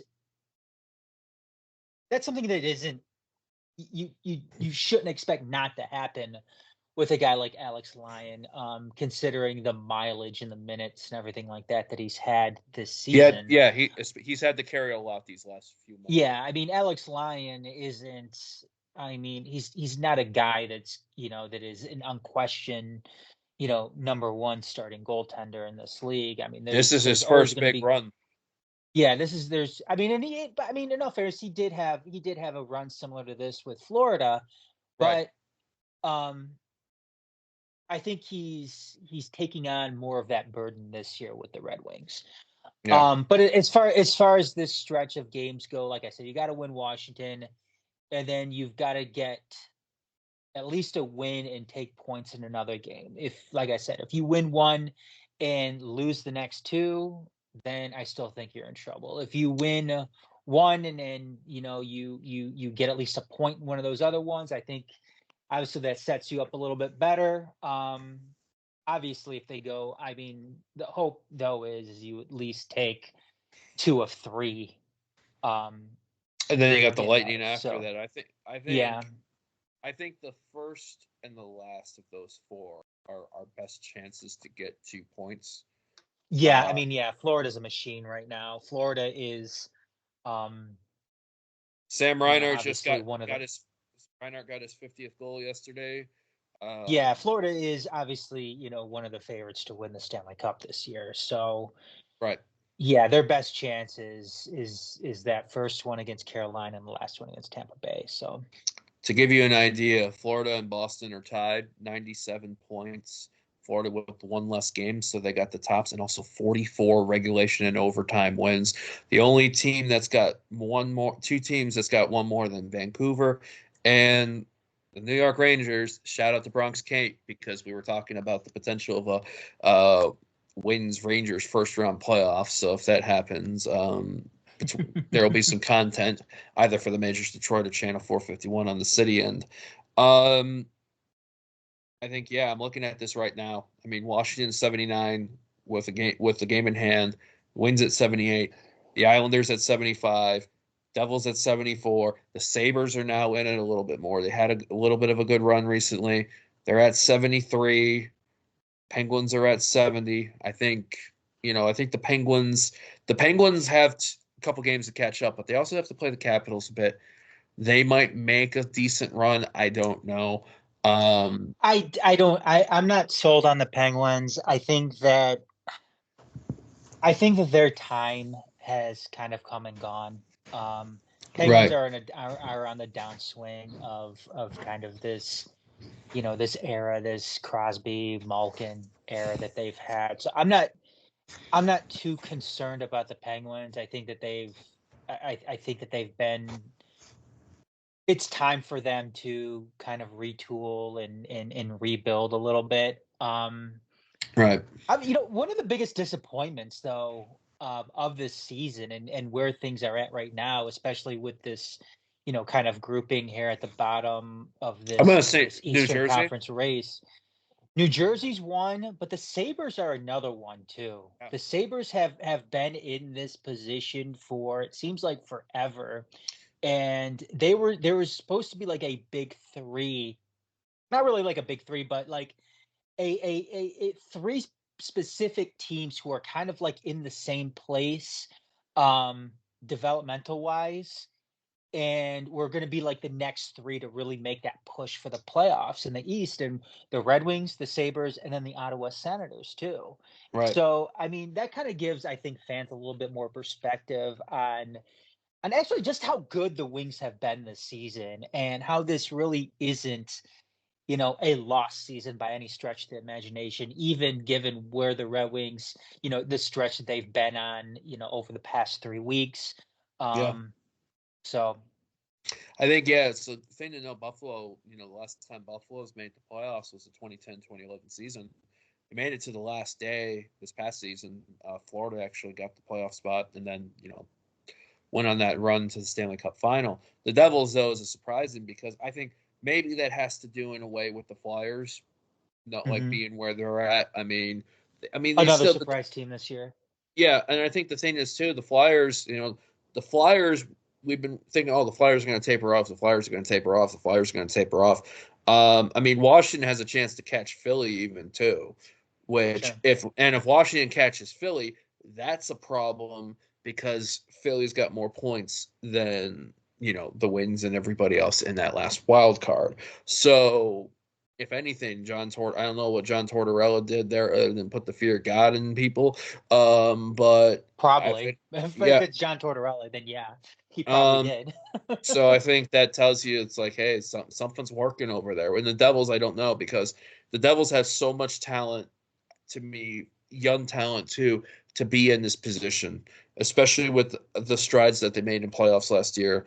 Beating the Rangers in the first round. I think it was a tough series against Carolina. I think that was what Carolina eliminated them. So, there's like 10 games left to go. And I was looking at what's left for the Wings after this stretch of 4 away days. They have a couple days off after Tampa. They don't play again that next week until Friday, April 5th. But here's the remaining 7 games after that. You have New York Rangers at home Friday night, LCA, which the crowd might be a little bit lit because it's Tigers' home opener earlier that day. So you're either going to have a bunch of hungover people probably that are tying in from opening day, or people that are maintaining. 2 days later, the Sabres at LCA. 2 days later, the Capitals at home. 2 days later, Penguins away. 2 days later, you got to go to Scotiabank and take on the Leafs, and then a home versus Montreal at the end of the year. So those, to be honest with you, no easy games and even the Montreal games aren't going to really be easy ones too, because Montreal may have the opportunity to play spoiler and might be up for it. So where, in your mind, with these 4, what do you see the team getting in these 4 games?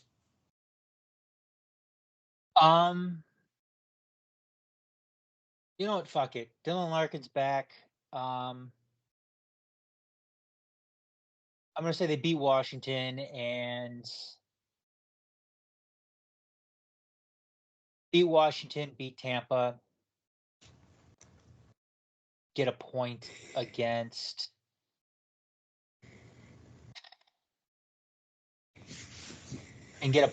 Carolina. If they get a point against Carolina, I will take that, just because Carolina is a pain in the ass for us to play against. Yeah. I mean, we won in Florida earlier in the year, but we've also been shut out by Florida twice this year too. So I mean, when we played Washington last month, and I thought that, and I loved being there for that. The energy was great. It was, I think, maybe the best game we've played all year. Washington was on, like you talked about, was on a back-to-back, and they were on the road.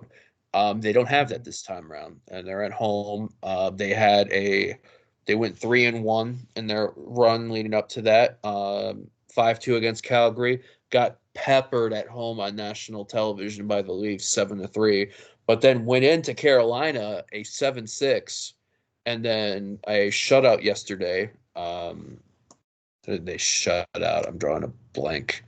I know this for selfish purposes. I'm in playoffs in both my points in categories, and I picked up Lindgren in both. So if that being said, who did they shut out yesterday? They 3-0'd Winnipeg. Well, it's not exactly a tough, they're a tough team right now. If whatever, because it's Rick Honus, I think, that's managing Winnipeg. Yeah, I mean, it's 97-90. Winnipeg's in third place, starting to play a little bit. 5-5, lost their last 3. Dude, yeah, I'm just taking a look at that Western Conference and that Central. Avalanche and Stars both at 97, Winnipeg 93, Nashville 88. Jesus. Vegas is the last spot in the Western Conference. It's tough. I mean, both leagues, or excuse me, not leagues, but both conferences are very, very tough this year. Yeah. Which is good because it's going to make for a really, really good NHL playoff. Yeah. I think to give you an idea on what potential series is going to be having here, you would have, right now as it stands, you would have Vegas going to Vancouver in the West, Nashville going to Colorado, Dallas, Winnipeg, Edmonton, LA. Mm-hmm. And then in the East, you would have currently Caps going to the Rangers, Carolina, Philly, Tampa Bay, Florida, Boston, Toronto. All those are excellent. Keep an eye too at the bad blood with between the Capitals and the Rangers too. Yeah, and I mean Boston and Toronto. If it's Toronto beat Tampa to win the first round last year. But if it is, I think it's going to be Toronto. I think Florida wins the Atlantic. I think they pull away with that DN. I think they're a more consistent team. They've only, even this wild fact that I'm looking at here, Florida's allowed, for as much firepower, Florida's only allowed 173 goals this year in 71 games played. I think that is the only other team that's really, really close to them in that statistic. I mean, well, Winnipeg's allowed 173 with them, and then after that, Vancouver. And Vancouver, though, Thatcher Demko's been out for them, so a little bit. So I think it's a fun thing. If you're a hockey fan in general, it's great for the playoffs. But if you're a Detroit Red Wings fan, I agree with Adam, because we've been spoiled so much, especially I think people our age too. We've been spoiled as far as playoff runs and Stanley Cups and all that. That maybe our parents didn't get the good run. Our parents probably had a miserable run. Our grandparents had a decent run. So I get the want to be back in the playoffs, but it has to it's going to be making sense, especially after last month, how we were looking. If this team does make the playoffs, I think it's a step up.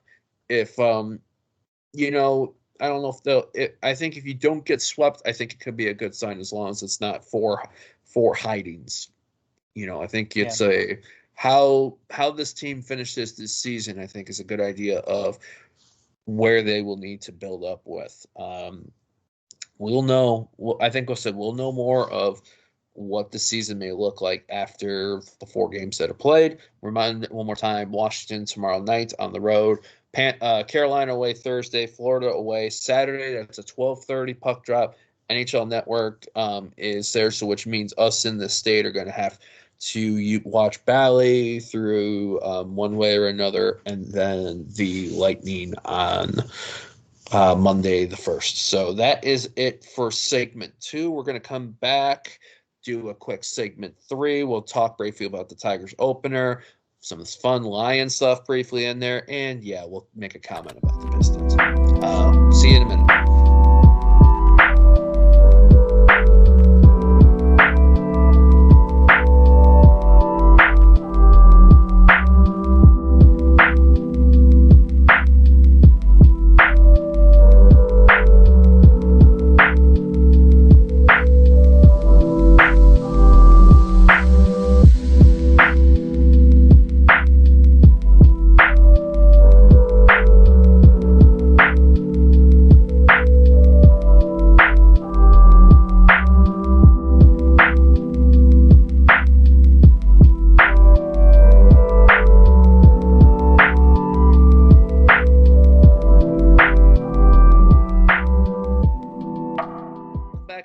Segment 3, we're going to be taking it home. We're going to start off. It is opening day, Thursday, Tigers baseball.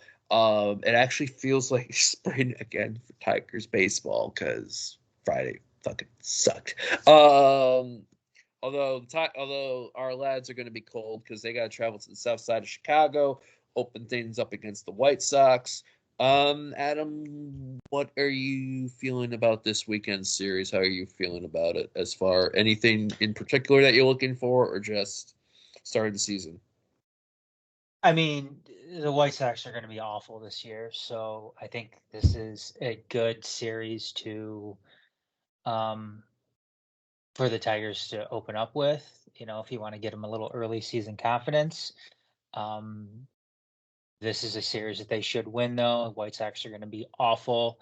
White Sox are going to be one of the worst teams in all of baseball. I mean, we're going to be talking about a team that's going to struggle to get 70 wins this season. They lost 101 last year, if I recall correctly, 60 and 101. I don't have the standing in front of me, but yeah, they didn't do well. I can't remember if they finished dead last. 61 and 101, and the Royals were 56 and 106. Yeah. So, so next to last in the AL Central, and they're going to be right there again this year. In fact, I think the White Sox probably will finish last in the division this year. So, but I'm excited though. I mean, sorry, go ahead. I was going to say, I don't know if it's I'm trying to think how much can we talk about taking into account of spring training? But I'm looking at the Tigers. They're second in the Grapefruit League, 20-9 in spring training, 4 wins in a row. Is it something to take note of, or is the starting to get consistent?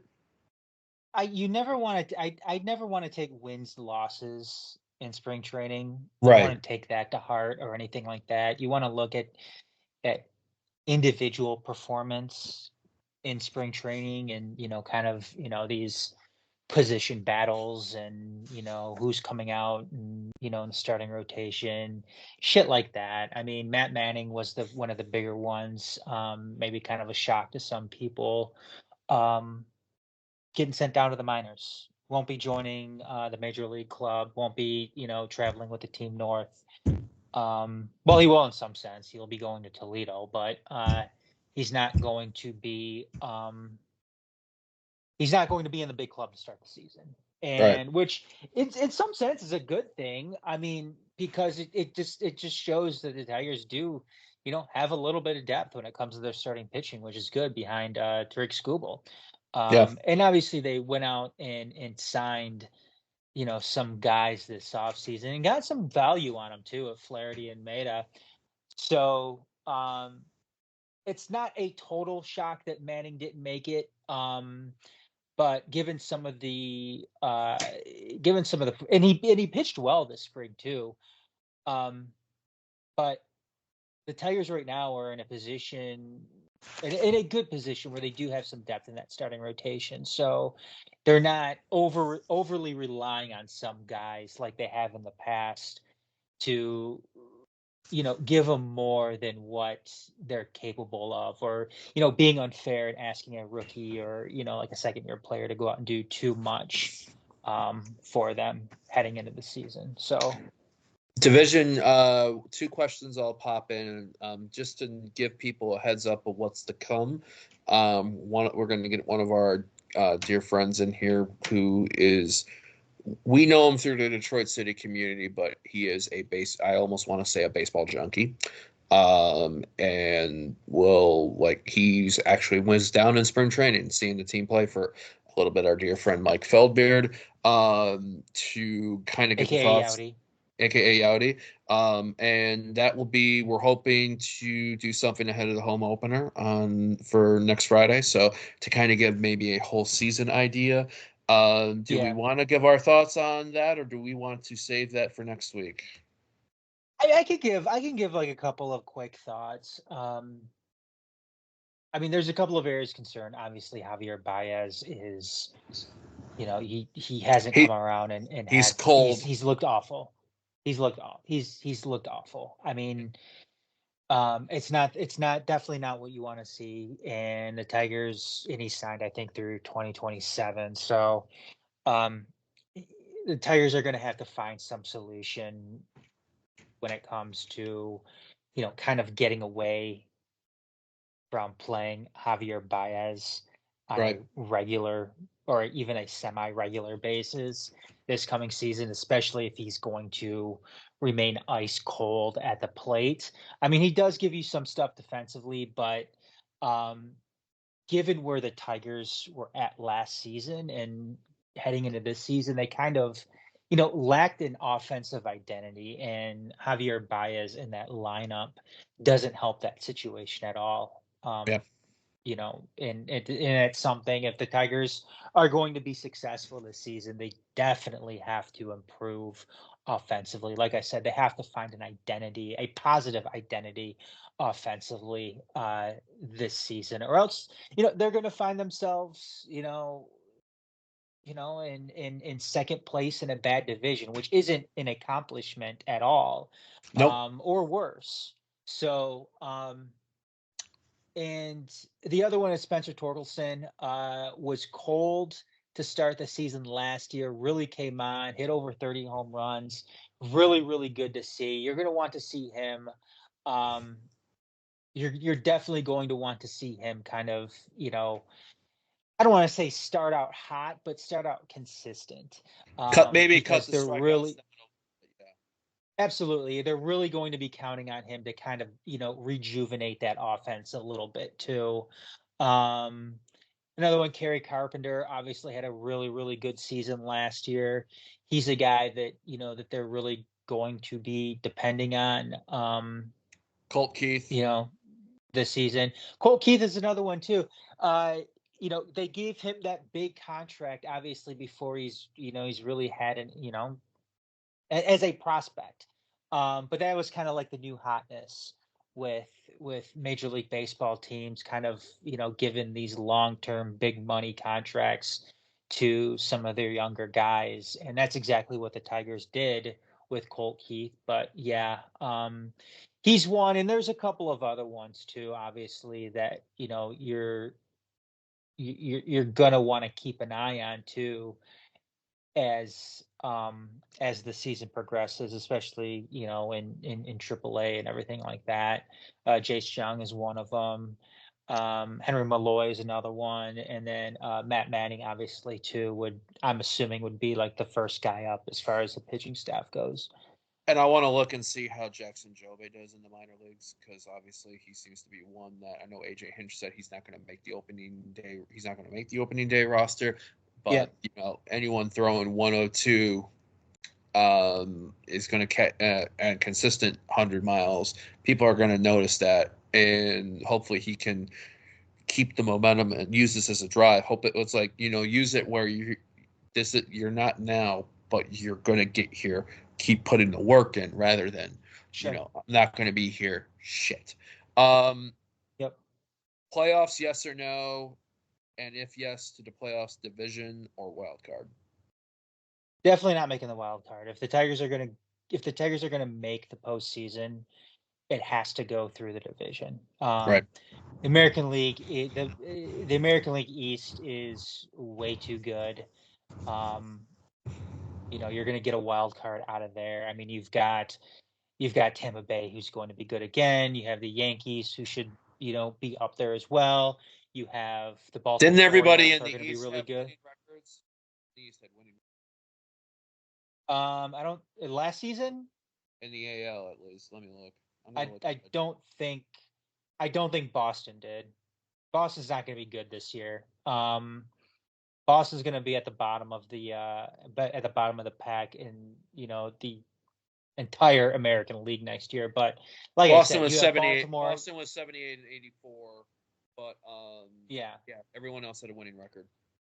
But like I said, I mean, the American League East is going to be like a gauntlet this year. You're going to have, the Blue Jays, the Orioles, the Rays, the Yankees. You might, I don't know if you're going to have one of the wild cards definitely going to be coming out of there, and even the AL West too. 3 good teams I think it's last going to be year. better. Yeah, 3 good teams. Mariners, Rangers. Those are, I think, probably going to be the top 2 teams out west again this year. I really don't know what the Angels are going to do, especially with Ohtani gone. What about the Astros? Oh yeah, the Astros too. Yeah, Astros. I don't think the West is quite as good as the AL East, but yeah, the West too, another gauntlet too, with those top 3 teams: Astros, Rangers, and the Mariners. Angels and the Athletics, not so much. But yeah, you're gonna get, if the Tigers are going to have any hope at the playoffs, it's definitely going to go through the AL Central, which they can do. I mean, it's definitely not out of the question, considering where a lot of these other teams are at. The Minnesota Twins were surprisingly quiet this offseason. Where on the flip, the Royals were surprisingly not quiet this offseason. Right. I mentioned before at the top that the White Sox are going to suck this year, and who knows what's going to happen with the Guardians. But Tigers, definitely. I know we're going to touch on it more when we get Yowdy on. But yeah, I think the Tigers can certainly make the playoffs this year. But if that does happen, they have to win the AL Central. The rest of the American League is just way too good. Agreed. I think, if you look at the fact Baltimore with 101, Tampa with 99 in the East, you had the West you had 2 90-game winners, both of them 90 and 72, and then 88 and 74. I mean, it's and the Jays almost won 90 games in the East. So I think thank God the Tigers play in the Central. Thank God. Yeah, I used to kind of be like, man, because growing up we were in the East, and I kind of dug that for a minute, and then I was like, now I'm like, yeah, we would have been. It would be painful. I agree with Adam in this, the fact that I think it is AL Sun. If you're going to get in, you got to win the division.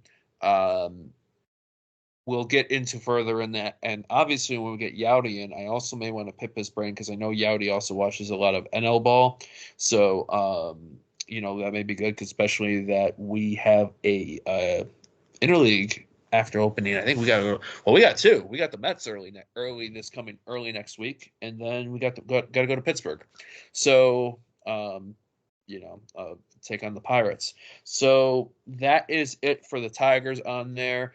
40th anniversary of 1984. I haven't felt this good about a Tiger season in a long time, and so it's hopefully Thursday afternoon starts it off in the right direction.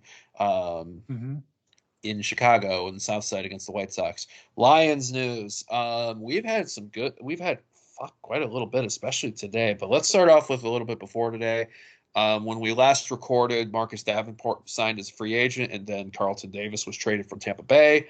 I loved both of their press conferences.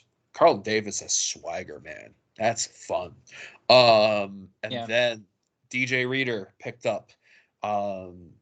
You definitely solve the issue. Some issues in tackle. Was he defensive tackle or nose tackle? Defensive tackle. Yep.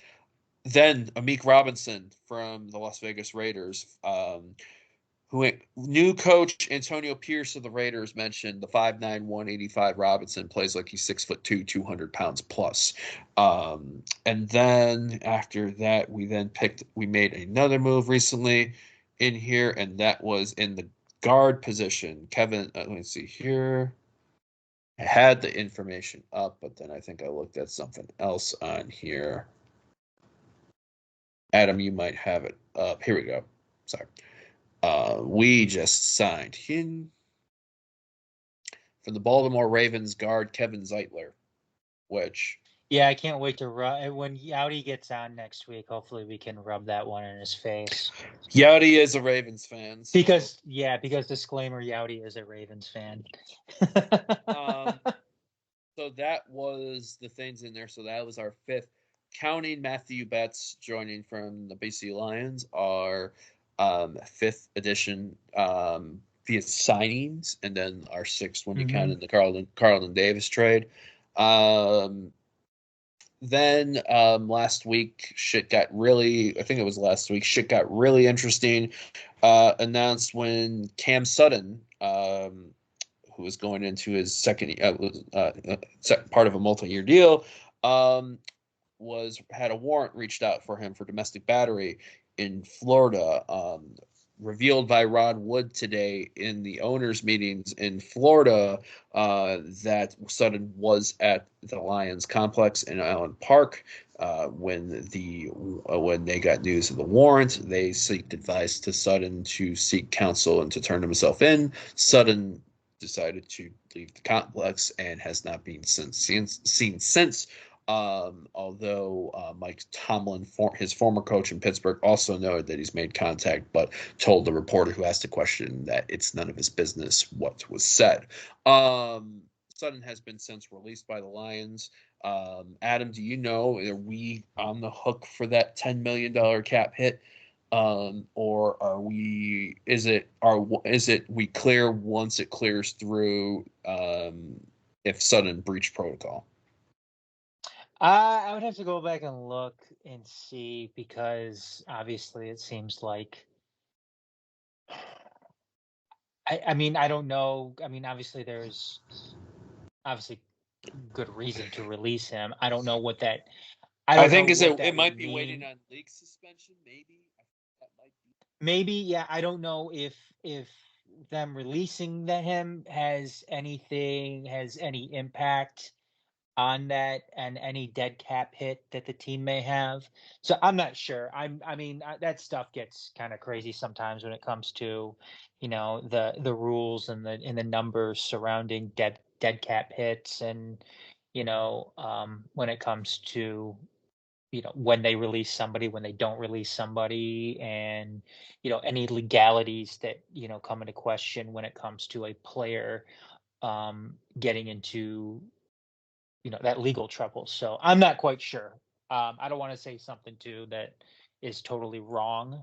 The only thing I'll say is that obviously the Lions had to release him. It's good they released him. You definitely, there's no excuse for. I mean, what I'm hearing, and I don't want to repeat anything on right now, just because it's. Obviously it's an ongoing investigation and everything like that, but everything that I'm hearing is just, it's awful. Yeah. It's reprehensible for, the shit that, that he's allegedly done. So yeah, dude, turn yourself in. And it's weird that, they haven't been able to find him yet. And we're going on almost 2 weeks. We're going on almost 2 weeks. Yeah. And it's scary in a sense. Yeah. And it's scary in a sense too, considering what he's accused of, and obviously you don't want him to hurt anybody else, or you don't want him to hurt himself in that process too. So, I mean, when you don't hear from somebody for that time, I mean, obviously you get worried, because all these different scenarios start, going off in your head. So, I mean, I at least I hope in the very least he's made some contact with people. because I mean, obviously, I don't want him to hurt anybody else. I don't want him to hurt himself. So Right. um, My bad. Actually, I think the announcement of Sutton being wanted came last week on there. And the move after that to release him took place. While we talked about the additions, I didn't get your thoughts. Meek Robinson, DJ Reader. Let me see here. Kevin Zeitler. How are you feeling about those three? Zeiler and Reader are the ones that obviously really stand out, and they should stand out with everybody else. DJ Reader is a couple of things with him is that's a guy that you wish was on this team last season. Not so much for his skill, because it's going to be impossible. It was hard to run the ball in the Lions last year. It's going to be next to impossible to run the ball in the Lions this upcoming season. But 6'3", 335. Dude, the guy is a stereotypical run stuffer. He is going to plug up that middle like nobody's business, and it's going to be great. It's going to be fun to watch him. But you wanted a guy like him on this team last season, because what this team missed last year, especially in that San Francisco game, was that experience of being there before, and that's what Reader has. Right. And that's something that they need moving forward if they want to take that next step. They need guys that know how to win and have been there before to kind of quell any of inexperience that a young team like the Lions may have in those big spots. For Zeitler, again, you're essentially Jonah Jackson with him. Another upgrade. Who Again, stuffed us last year in Baltimore in that 38-6 ass. Yep. So Goff going to get protection. You're gonna and the thing too is when you talk about a guy like that offensively, this is why those good offensive linemen are so vital in the NFL. Just because when they talk about building from the trenches, that's exactly that's just not some cliche term. You're actually doing more for your offense in that sense, because if you're building out from the trenches, you're doing so many different things with your offense. You're giving your quarterback pass protection. You're opening up your run game, and if you do that, if you open up your run game, give your quarterback some pass protection, then all of a sudden you're opening up what you can do through the air with your wide receivers and your tight ends, and it just makes everybody on that offense better. So again, two huge signings on the offensive and defensive lines, and something that definitely makes the Lions better going into next season. Meek Robertson.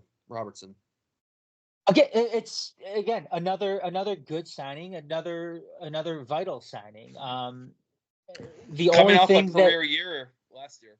Yeah, definitely, and it's funny because you look at this Lions team, and remember we talked about the finished product with the Red Wings, and how this year's Red Wings team is not a finished product. Very raw.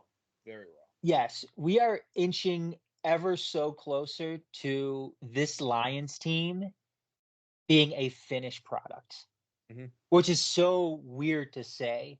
But it's absolutely true. This Lions team right now is almost a finished product. To give you an idea, and I think we talked about this briefly in our own chats or in our own little group of sickos, because as much as you think our Detroit City Crew people are sickos and stuff on that, wait till you get us starting talking about Lions stuff. Hoo boy. Lee McNeil, if I'm not mistaken, I forget who ranked him. It was the top 10s in rankings. Lee McNeil was was ranked 8th and Reader 10th last year. I think it was Pro Football. I think it was Pro Football Focus. I may be wrong on that, but I'm pretty sure it's Pro Football Focus. We have 2 top 10s from last year now on our front four. And everybody seems like, and you then Carlton Davis, who's like comes in to that press conference, and I look at that dude coming in air, sunk, vibe, focus. These new guys. We've talked about this on our own convos. When we talked Lions on 451 during last Lions season. We talked about people that play like their coach. These guys that we've brought in are like the coach, and talking about wanting to play for not only Dan Campbell, like Marcus Davenport's thing, but also Aaron Glenn. And he's like, you got two people here that you want to coaches that people want to play for. That is hard to have one, let alone two. And then I look in the division outside of us. The trade that I was shocked with, in a way, because they meant that they were going to move. Justin Fields getting traded to the Steelers last Saturday. Steelers are a mess. They're a mess. Sixth-round pick. That quarterback room is such a mess right now. I don't know what they're doing because they even came out and said that Justin Fields is not only is he not going to be starting, but it sounds like he's not even going to get the opportunity in training camp to compete for the QB1, which is, I don't know what Mike Tomlin is doing coming out and saying something like that, but I mean, come on, people. Like, Justin Fields wasn't bad in Chicago. Nope. I thought he was actually pretty good. And for Pittsburgh to go and like I understand in a sense what they're doing with Russell Wilson. They're sitting there trying. They obviously think that he gives them the best chance to win, and I don't know what they signed him to, and it couldn't have been much. But 1.2 million considering he's getting what, 34 million. But it's Denver? It's not like Justin Fields is some rookie who you want to come and sit behind the veteran starter for a season, just to learn from him. No, Justin Fields is not a rookie anymore. He's seen plenty of time. He's had plenty of snaps as a starter. I just think I think Pittsburgh's making a huge mistake right now with what they're doing between the two of them.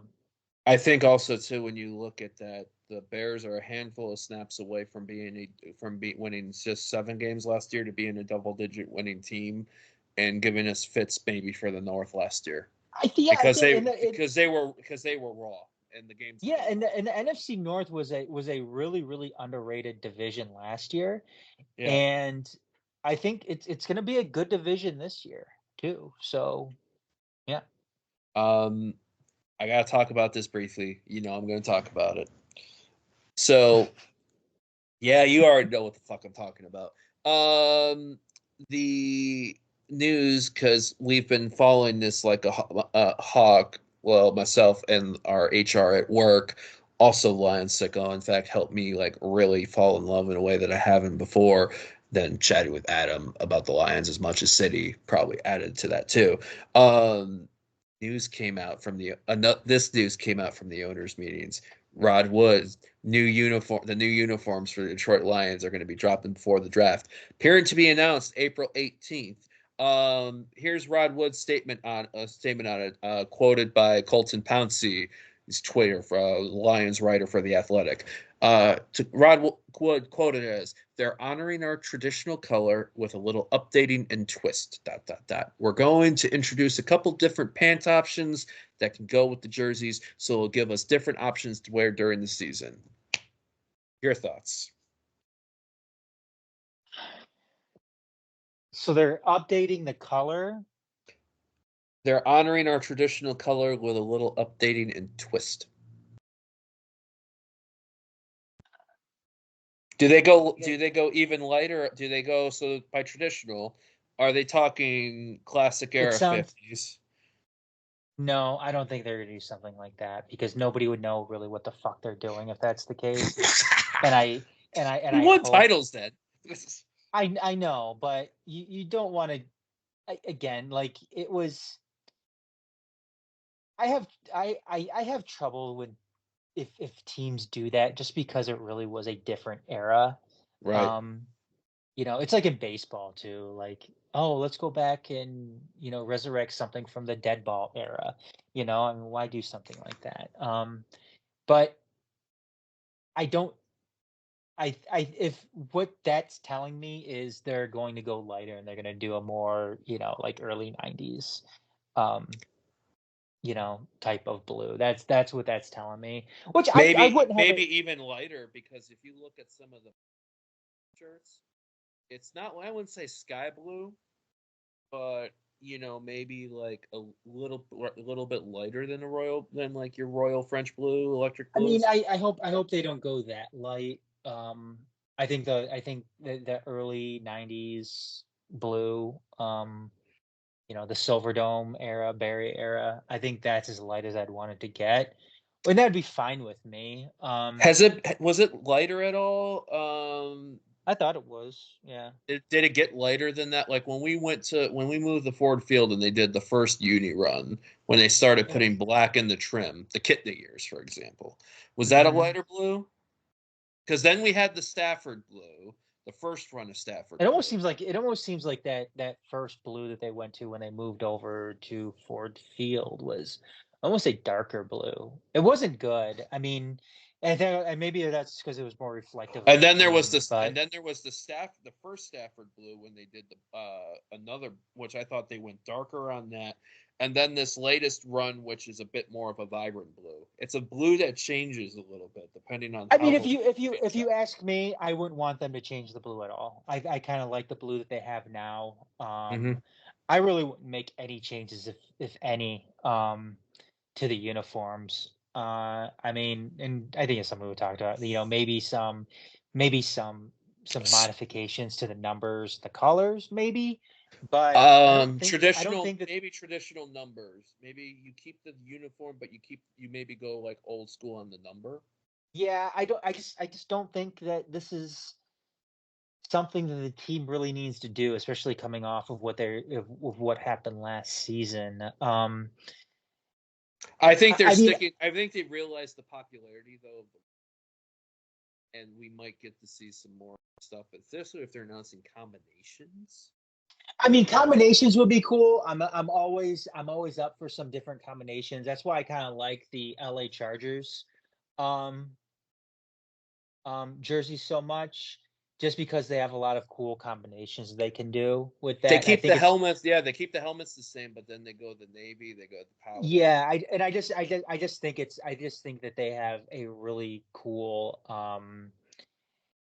a really cool like just set of jerseys and uniforms for them. But I mean, if it was me, I hope the Lions don't introduce black. I hate typically when any of the four major sports in this country introduce black to their color palette when For the it's sake of having black. for the sake of having black. Obviously, we're both City supporters, and there's a black kit this year, but soccer is different. Soccer It is makes different. sense You to have a always black kit for City. Yeah, and you always get different combinations in soccer, whether it's here in the United States, especially in Europe too. I mean, you get and all over the place, really. You get like these outrageous, patterns and kit combinations and kit colors and shit like that. So soccer's a Right. completely different animal, but I hate when teams in the United States in the four major just add black just because it seems like they think it looks cool. I remember the Mets did it in baseball, and it looked like shit. I always thought the Lions blacks look like shit too, just because they just added black for the sake of adding black when typically speaking, black has never been part of the Lions Black and modern color scheme. Black in the late '90s and 2000s was like teal teams adding teal and turquoise in the '90s, Exactly. which it's a perfect segue. The Pistons lost again today. There's 7 games in a row that they've lost. They're 12-60. There's 10 games left. Um, we're also going to tease too, once the Pistons season ends, preferably soon. We're going to be getting another member of the Feldbeard family. And that is Feldbush family, and that is Matt Feldbush, who is very, in my opinion, one of my people I'd go to get his thoughts on the Pistons season, being someone who's a regular detailer, thoughts on that, and who's got a much stronger soul than we do when it comes to the Pistons. But he can give us his thoughts, especially in an off season of like, hey, where do you think lines up in the lottery? Troy Weaver, the future, etc. Something more than what we're going to talk about for right now. But yeah, they used to wear teal. They used to wear teal. It was a perfect transition. But yeah, like I said, Lion stuff though, be soon, April 18th. I can't fucking wait. I say that, and I'm going to be disappointed. Like City's half and half kit, which is starting to grow on me. You know what I do with the Lions though? I keep the same logo. Don't do anything to the logo. Have Right. it kind of big and wrap around the helmet though. I think that would be cool as fuck. You want the wraparound? Okay. Yeah, I would love to see a wraparound, like a big lion kind of wrap around that helmet. I think that'd be cool. You and I think, have different views on this. I love the old school logo on the blue helmet.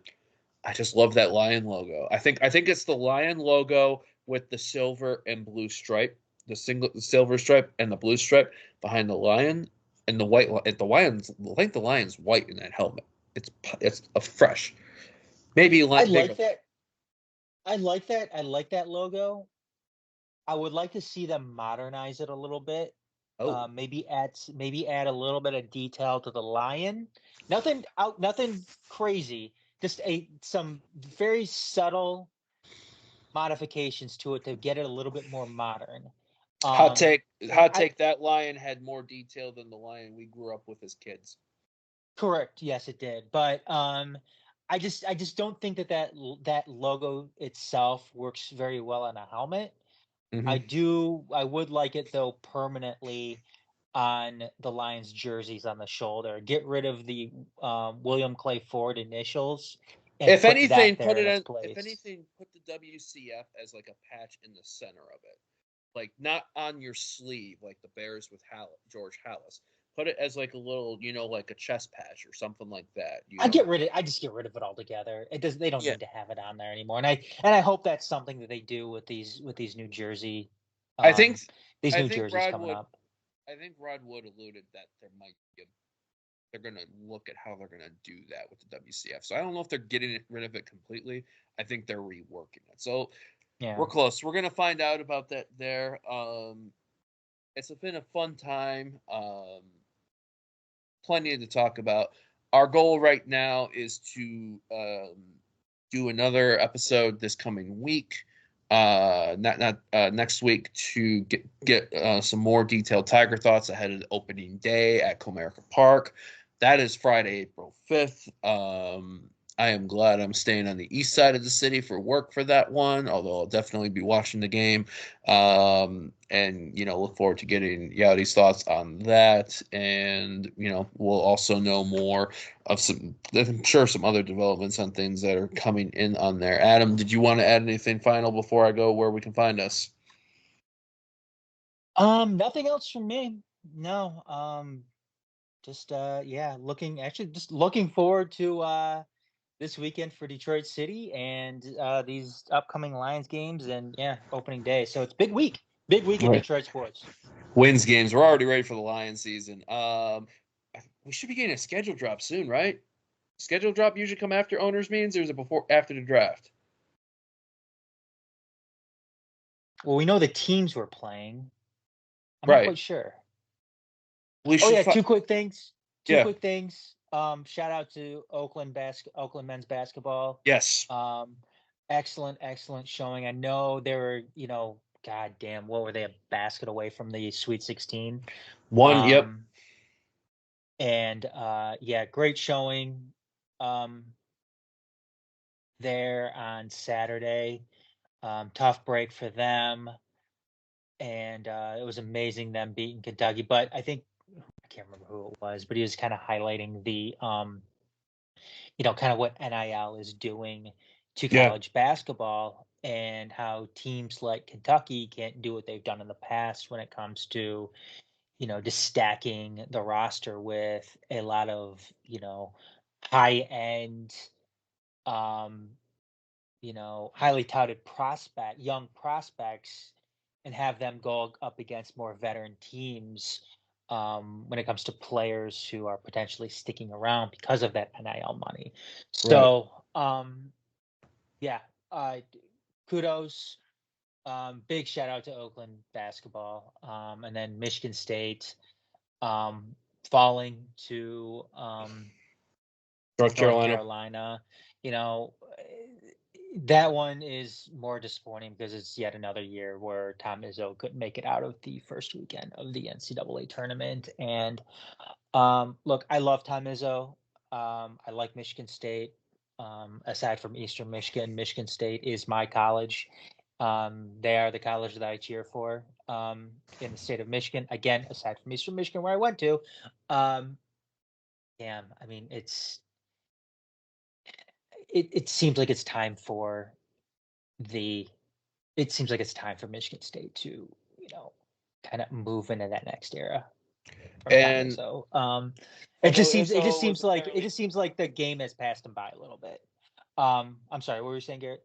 I was gonna say Izzo seemed to be like, I don't know, he had a sense of motivation. Apparently, in his interview post game on Saturday, like he doesn't want to go out on this, but I also wonder. And I don't blame him. I mean, nobody wants to go out like that, but I mean, how much longer can you go with, And I don't want to. And remember, I'm just remembering what Spence said, and the earlier segment from tonight.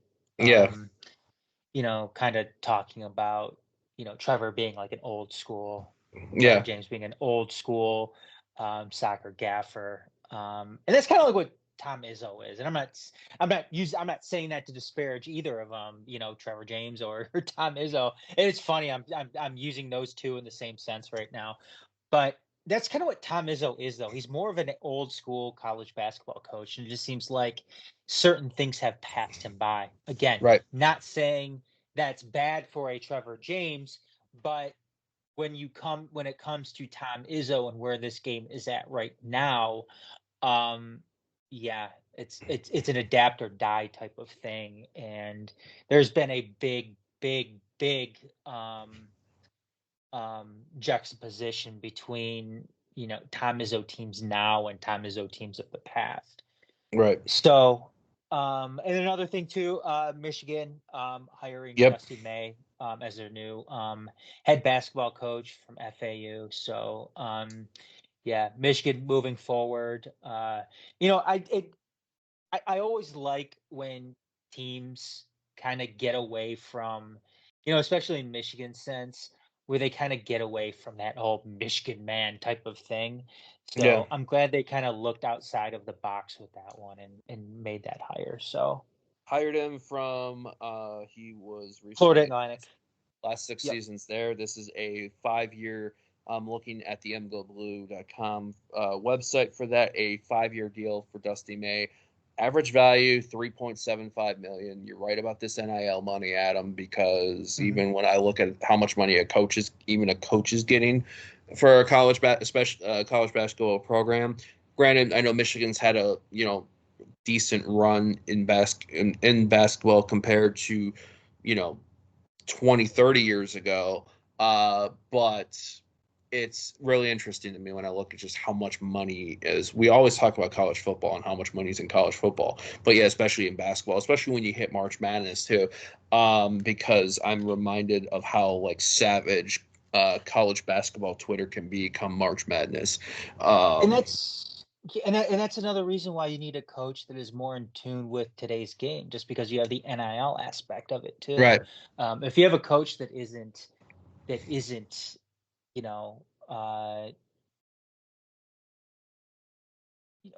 acclimating themselves more to that, then again, it's going to be, they're not going to be successful at this point, because college sports is so much different now than what it was, 5 years ago. So if you look at the number ones this year, the 1 seeds, because I did not watch a whole lot of college basketball. Granted, like Adam talked about, I'm a Central Michigan grad.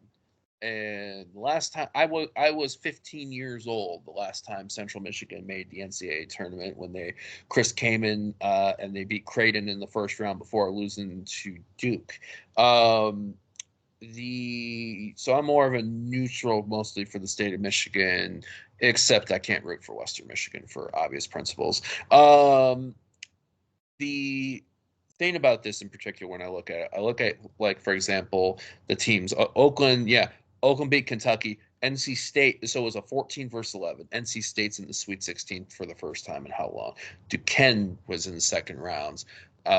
Grand Canyon U, who before that I only knew Grand Canyon U because Detroit City plays them in friendlies for like the 2 straight years in the Desert Showcase.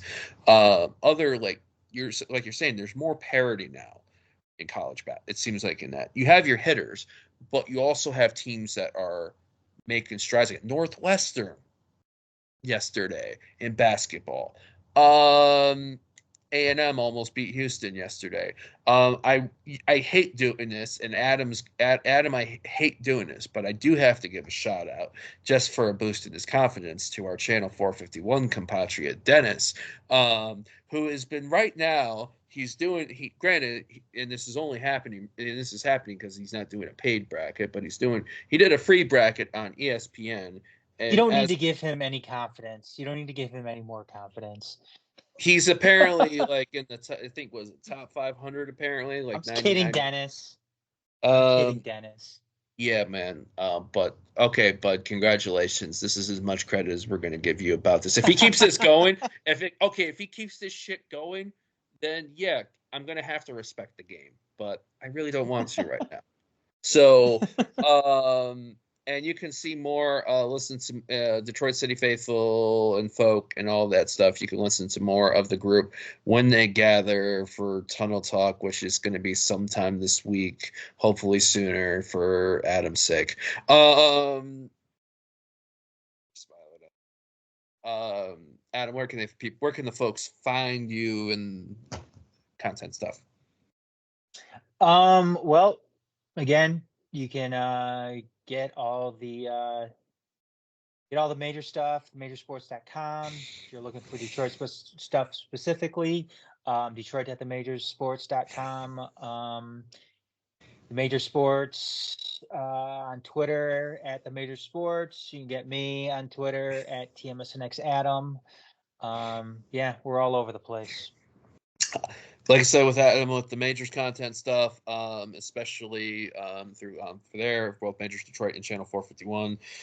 Find me, Twitter, Instagram, Discord at GM Comats. Plenty of things to always talk about on there between all of our Detroit sports. Yeah, Channel 451, 451 at or 451.themajorsports.com. Yep. So yeah, we're starting to see a lot of stuff coming out with both of that stuff, especially with Detroit City content season stopping in right in there. We recently got in Coach Dan Dicchio's thoughts post match on there. That thing has now dropped. Feel free to check it out there. Yeah, and there's just be expecting some more fun stuff. The side content, post-match recaps, as well as the mulleting opinion stuff on there. No mulleting Monday this time around, but maybe look for something next week as we get some more details in there. But I think that's it for now. It's almost 11 o'clock here on Monday. I think we're supposed to get some bad rain. I don't know, whatever it is. He's Adam. I'm Garrett. Until next time. See ya.